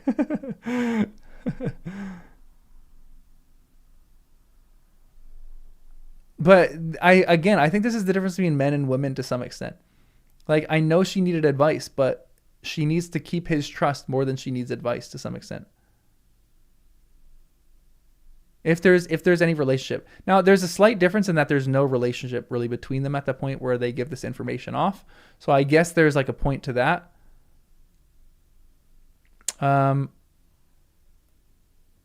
Yeah, I think, yeah, Kendrick, I'm kind of with you. I guess there was really no relationship, but still. So it does show Elizabeth's character in her not saying something about someone that she really hated.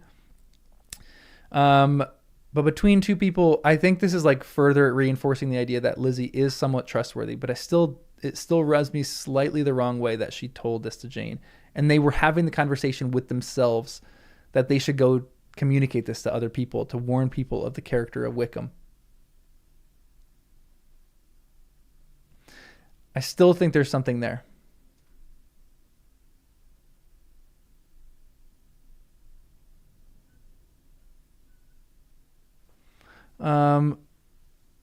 It'd be agreed. And like, I think that there's something in the fact of like, you know, this is a dangerous person, but ultimately that's not their responsibility.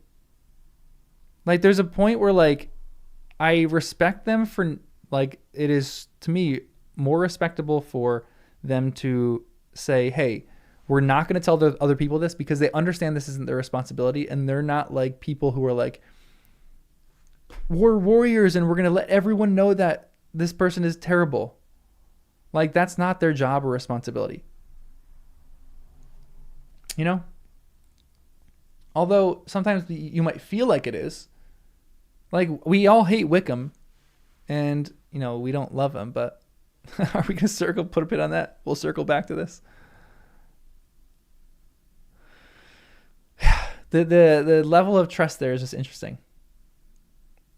And that kind of trust really could have put a hole in their relationship to some extent had they got like, okay, so let's say they're gonna get married.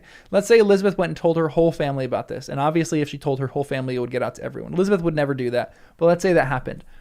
Had they gotten married, this would have been either a deterrent to their getting married, or had they gotten married before this information generally got out there, it would be a real difficult spot in their marriage. Because from a guy's perspective, giving someone information like this, you are expecting that this person, there is trust there attached to that. And I think Darcy's expecting that there's a lot of trust here.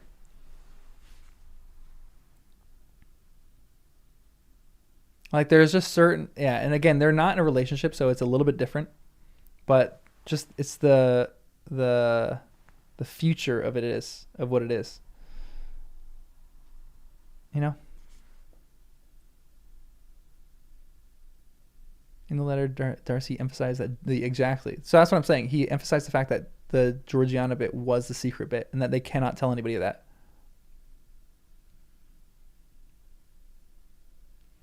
Well, so I kind of agree with you.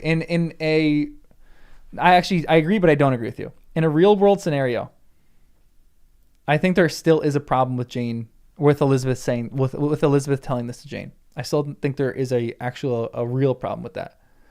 But the fact that there is no relation and they hate each other is like an added point to this, but it still isn't, it's okay because it's Jane, but it's also not. If Elizabeth told this to Kitty, which she would never do, this would be a totally different discussion.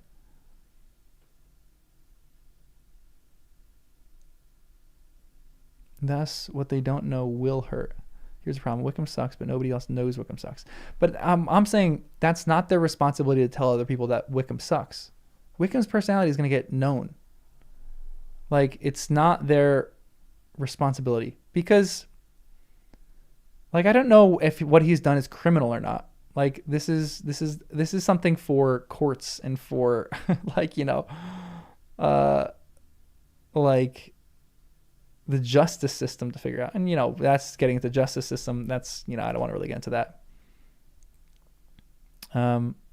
Yeah, we are relying on Lizzie's opinion of Jane here, not Darcy's. Exactly. Yeah.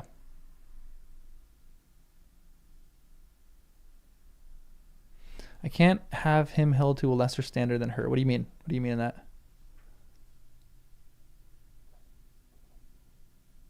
Yeah, Jonathan, I'm with you there. Telling Jane increases the amount of people who know, and that increases the idea of the secret getting out. For sure.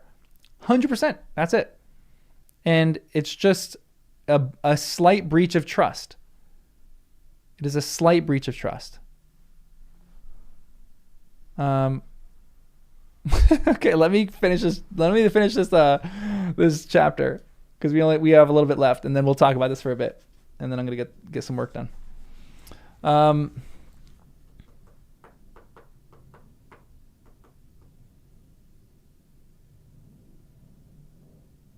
It's so fascinating. Yeah, let me read on. Okay, let's keep reading. Okay, where am I? Yeah, we only have a page left. Elizabeth's collected behavior, however, soon quieted his emotion. And as Miss Bingley, vexed and disappointed, did not dare approach nearer to Wickham, Georgiana also recovered in time, though not enough to be able to speak anymore. Her brother, whose eye she feared to meet, scarcely recollected her interest in the affair, and the very circumstance which had been designed to turn his thoughts from Elizabeth seemed to have fixed them on her more and more cheerfully.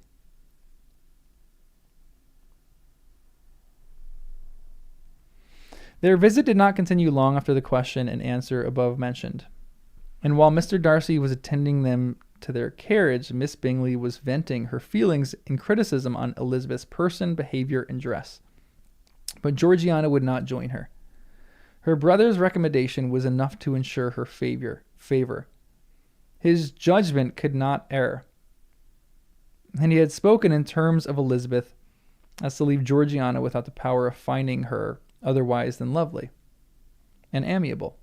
When Darcy returned to the saloon, Miss Bingley could not help repeating to him some part of what she had been saying to his sister. Hey, Ledger and Lace, welcome to the Hot Tamales. How very ill Eliza Bennet looks this morning, Mr. Darcy, she cried. I never in my life saw anyone so much altered as she is since the winter. She has grown so brown and coarse. Louisa and I were agreeing that we should not have known her again. However, little Mr. Darcy might have liked such an address. He counted himself with coolly replying that he perceived no other alteration than her being rather tanned. No miraculous consequence of traveling in the summer. I'm guessing like tanning isn't a good thing. Like browner skin is different. Is not good. You probably want to be indoors and be real pasty. For my part, she rejoined, I must confess that I never could see any beauty in her. Her face is too thin, her complexion has no brilliancy, and her features are not at all handsome. Her nose wants character. There is nothing marked in its lines. Her teeth are tolerable, but not out of the common way. And as for her eyes, which have sometimes been called so fine, I could never perceive anything extraordinary in them. They have a sharp, shrewish look, which I do not like at all. And in her air, altogether, there is a self-sufficiency without fashion, which is intolerable. I wonder if he's going to give her a little compliment here. I hope so. Persuaded as Miss Bingley was that Darcy admired Elizabeth, this was not the best method of recommending herself. But angry people are not always wise. There you go. There was the line that you guys said before. And in seeing him at last look somewhat nettled, she had all the success she expected. He was resolutely silent, however, and from a determination of making him speak, she continued. I remember when we first knew her in Hertfordshire, how amazed we all were to find that she was a reputed beauty. And I particularly recollect your saying that one night after they had been dining at Netherfield, she a beauty. I should soon call her mother a wit. But afterwards she seemed to improve upon you. And I believe you thought her rather pretty at one time. Yes, replied Mr. Darcy, who can contain himself no longer. But that was only when I first knew her. It is many months since I have considered her as one of the handsomest women of my acquaintance.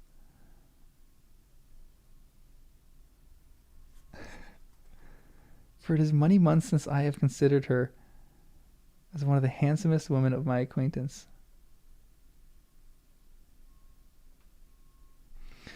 He then went away, and Miss Bingley was left all the satisfaction of having forced him to say what gave no one any pain but herself.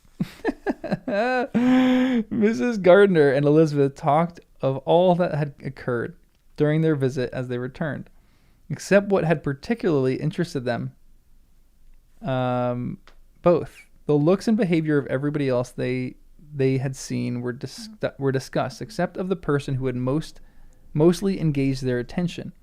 They talked of his sister, his friends, his house, his fruits, of everything but himself. Yet Elizabeth was longing to know what Mrs. Gardiner thought of him, and Mrs. Gardiner would have been highly gratified by her niece's beginning the subject. Aw, that's kind of cute. They're just dancing around her. Yeah, that was a good little mic drop moment. Hey, I still think she's the most handsomest woman I've ever seen. I've been months, and I still think that. I still think she's a babe. All right, we're stopping at 46. Wow. What a whirlwind.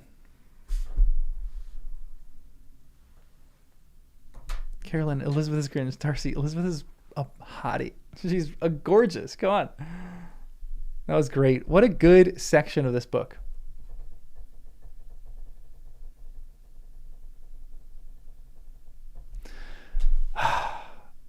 It gets better. Excellent. We're gonna do another read on Wednesday morning. We'll do a few chapters. 46, 47, 48, maybe to 49. Yeah. This is so good. You missed 2 trains home just to keep reading. Wow, I feel so honored. I know, or I've like given up the fact that we're gonna catch up. We are way behind on the short videos. We're very ahead in this. I'm like, you know what? I'm just gonna keep reading, and then I'm just gonna publish all these short videos because people probably work in different ways. There's only like 100 or so people who watch the lives, and there's more that watch the short videos. So like they're gonna get their own pace, and you guys probably you're just gonna get me talking about this from a few weeks before. We're gonna be able to relive those moments. So I think I have videos up till next Monday set and scheduled, but these few chapters will probably give me till like literally next Friday. So I'll probably have a ton of things to talk about with that. So we'll eventually catch up. We'll do this as when we finish a book. Yeah, it's honestly can keep us still a long time. When we finish the book, we'll essentially wait till the videos finish for that book, and then as soon as the video is finished for that book, then I'm going to start a new book. So like there might be like 2 weeks before where we actually finish the book when the videos finish. And so we'll wait those 2 weeks and then we'll pick up Wuthering Heights. Maybe I'll just like mass start them. I'll try to start maybe a little bit. Maybe we'll start at 11 or 12 or like 11:30 on Wednesday. We'll see. But that was a really, really great few chapters. I still think I'll talk about the breach of trust thing. Maybe we can talk about it a little bit now. I still think that's an interesting point. Again, they have no relationship, but that's like, vital in an actual relationship that they're in.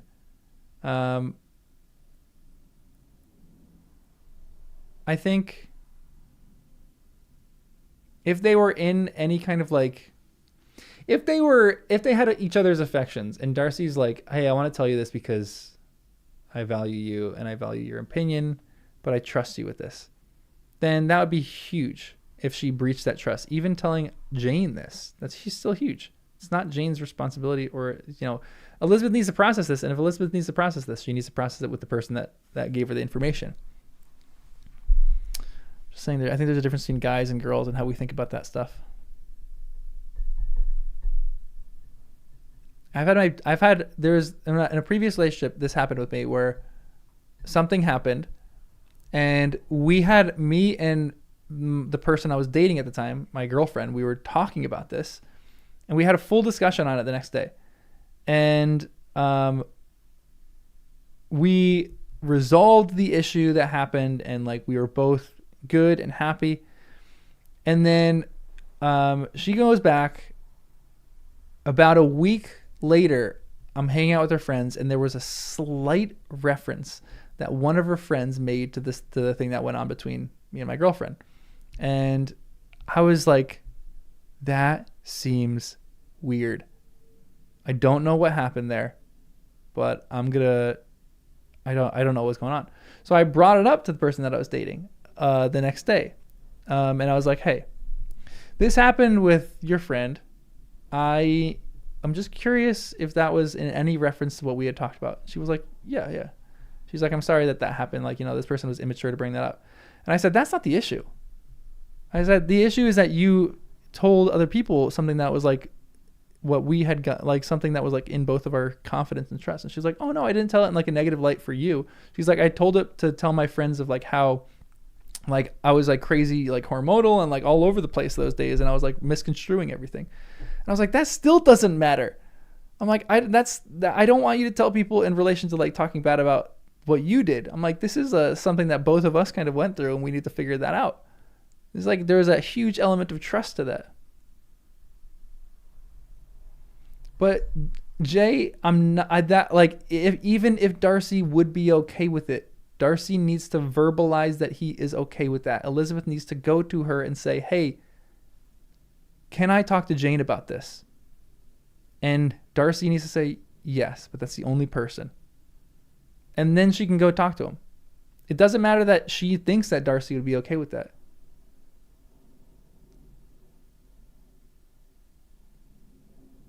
Yeah, I totally agree. I think this is an issue between men and women here to some extent. And yeah, agreed. It is important to think about the future here for this. Like I know that they're not in any kind of relationship right now, and they kind of like despise each other. And they're not necessarily thinking of like, being in each other's good graces in future, but there's still an element of trust that was like slightly breached here.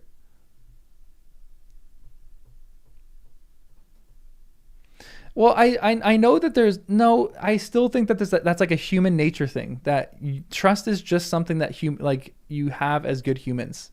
This isn't just something that me and like, yes, you obviously have that in a deeper relationship that you're with, but like if you trust someone with information, you trust them with that information, especially if you are writing in this letter, this is secret. Do not tell anybody this. Depend upon your secrecy. Well, I think you're misreading that. I don't think that he's saying that don't say this to anybody that can hurt Georgiana. That's not how a man thinks. Like, yeah, that's how a man thinks, but it's like, don't tell this to anybody, and then therefore you won't hurt Georgiana. I think a man's mind is maybe a little more simple.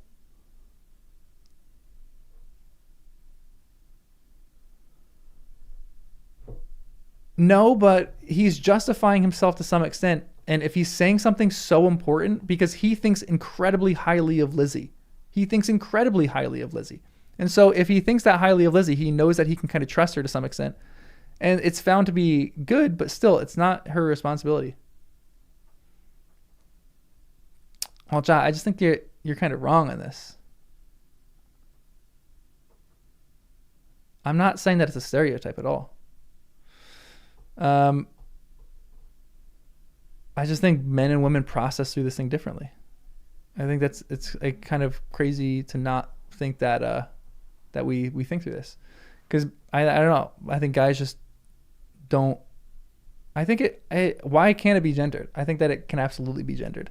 Men and women are different. I'm not saying that women can't keep secrets. Also, it's not what I'm saying. I'm saying women need to process things with other people in a different way. You are absolutely putting words in my mouth right now. Thank you, Jen. That's exactly what I'm saying. There is just an element of trust in human nature.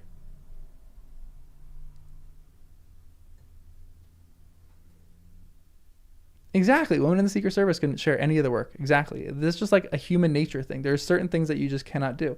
But I still do think that there is something of like processing that's just different.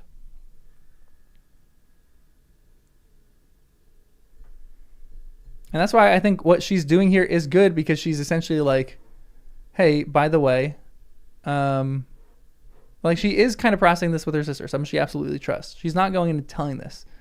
I think that conversation that they had that's potentially like, hey, should we go tell other people about this? That is very wrong. I'm glad that they didn't do that.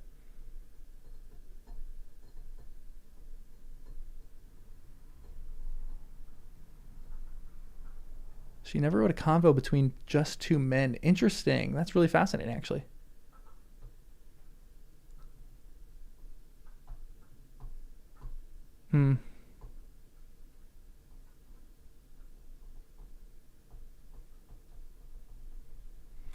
But I'll make a video about this and we can discuss more. Or we can discuss more in Discord if you guys want. But right now, I'm going to jump off. Yeah, men are talking about fishing.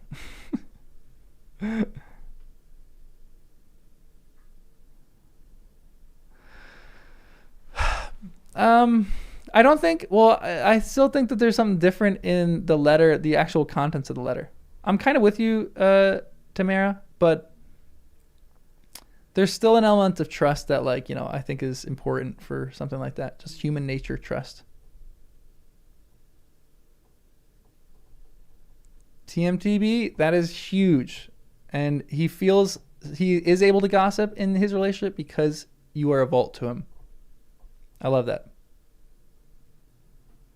Yeah, and Joanna, I'm completely there with you. I think that's so true in that. And I think guys are like that also, but we just do it in different ways. Like we are processing through, we go fishing and then we chat about something while we're fishing, you know? But yeah, we'll chat about this later if you guys want. It's a fascinating discussion, but we'll chat about it another time. Right now, I'm going to go make some videos and go to the bathroom because I got to go to the bathroom. And TMI, I will see you guys. Yeah, we'll circle back to this maybe in 3 weeks when the video comes out about me talking about this, or maybe we'll do another specific live stream. In the beginning of everyone think about this, and then in the next live stream on Wednesday, we'll start with this discussion for like 10-15 minutes, and then we'll read when everyone's sufficiently riled up and angry. I think the context of the secret is important.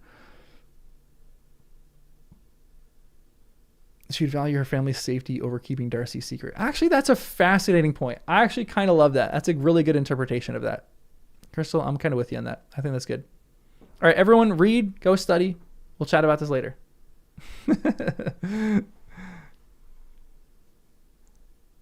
All right, I'll see you guys later. Have a great week or a few days. We'll chat back Wednesday, and I'll see you guys then.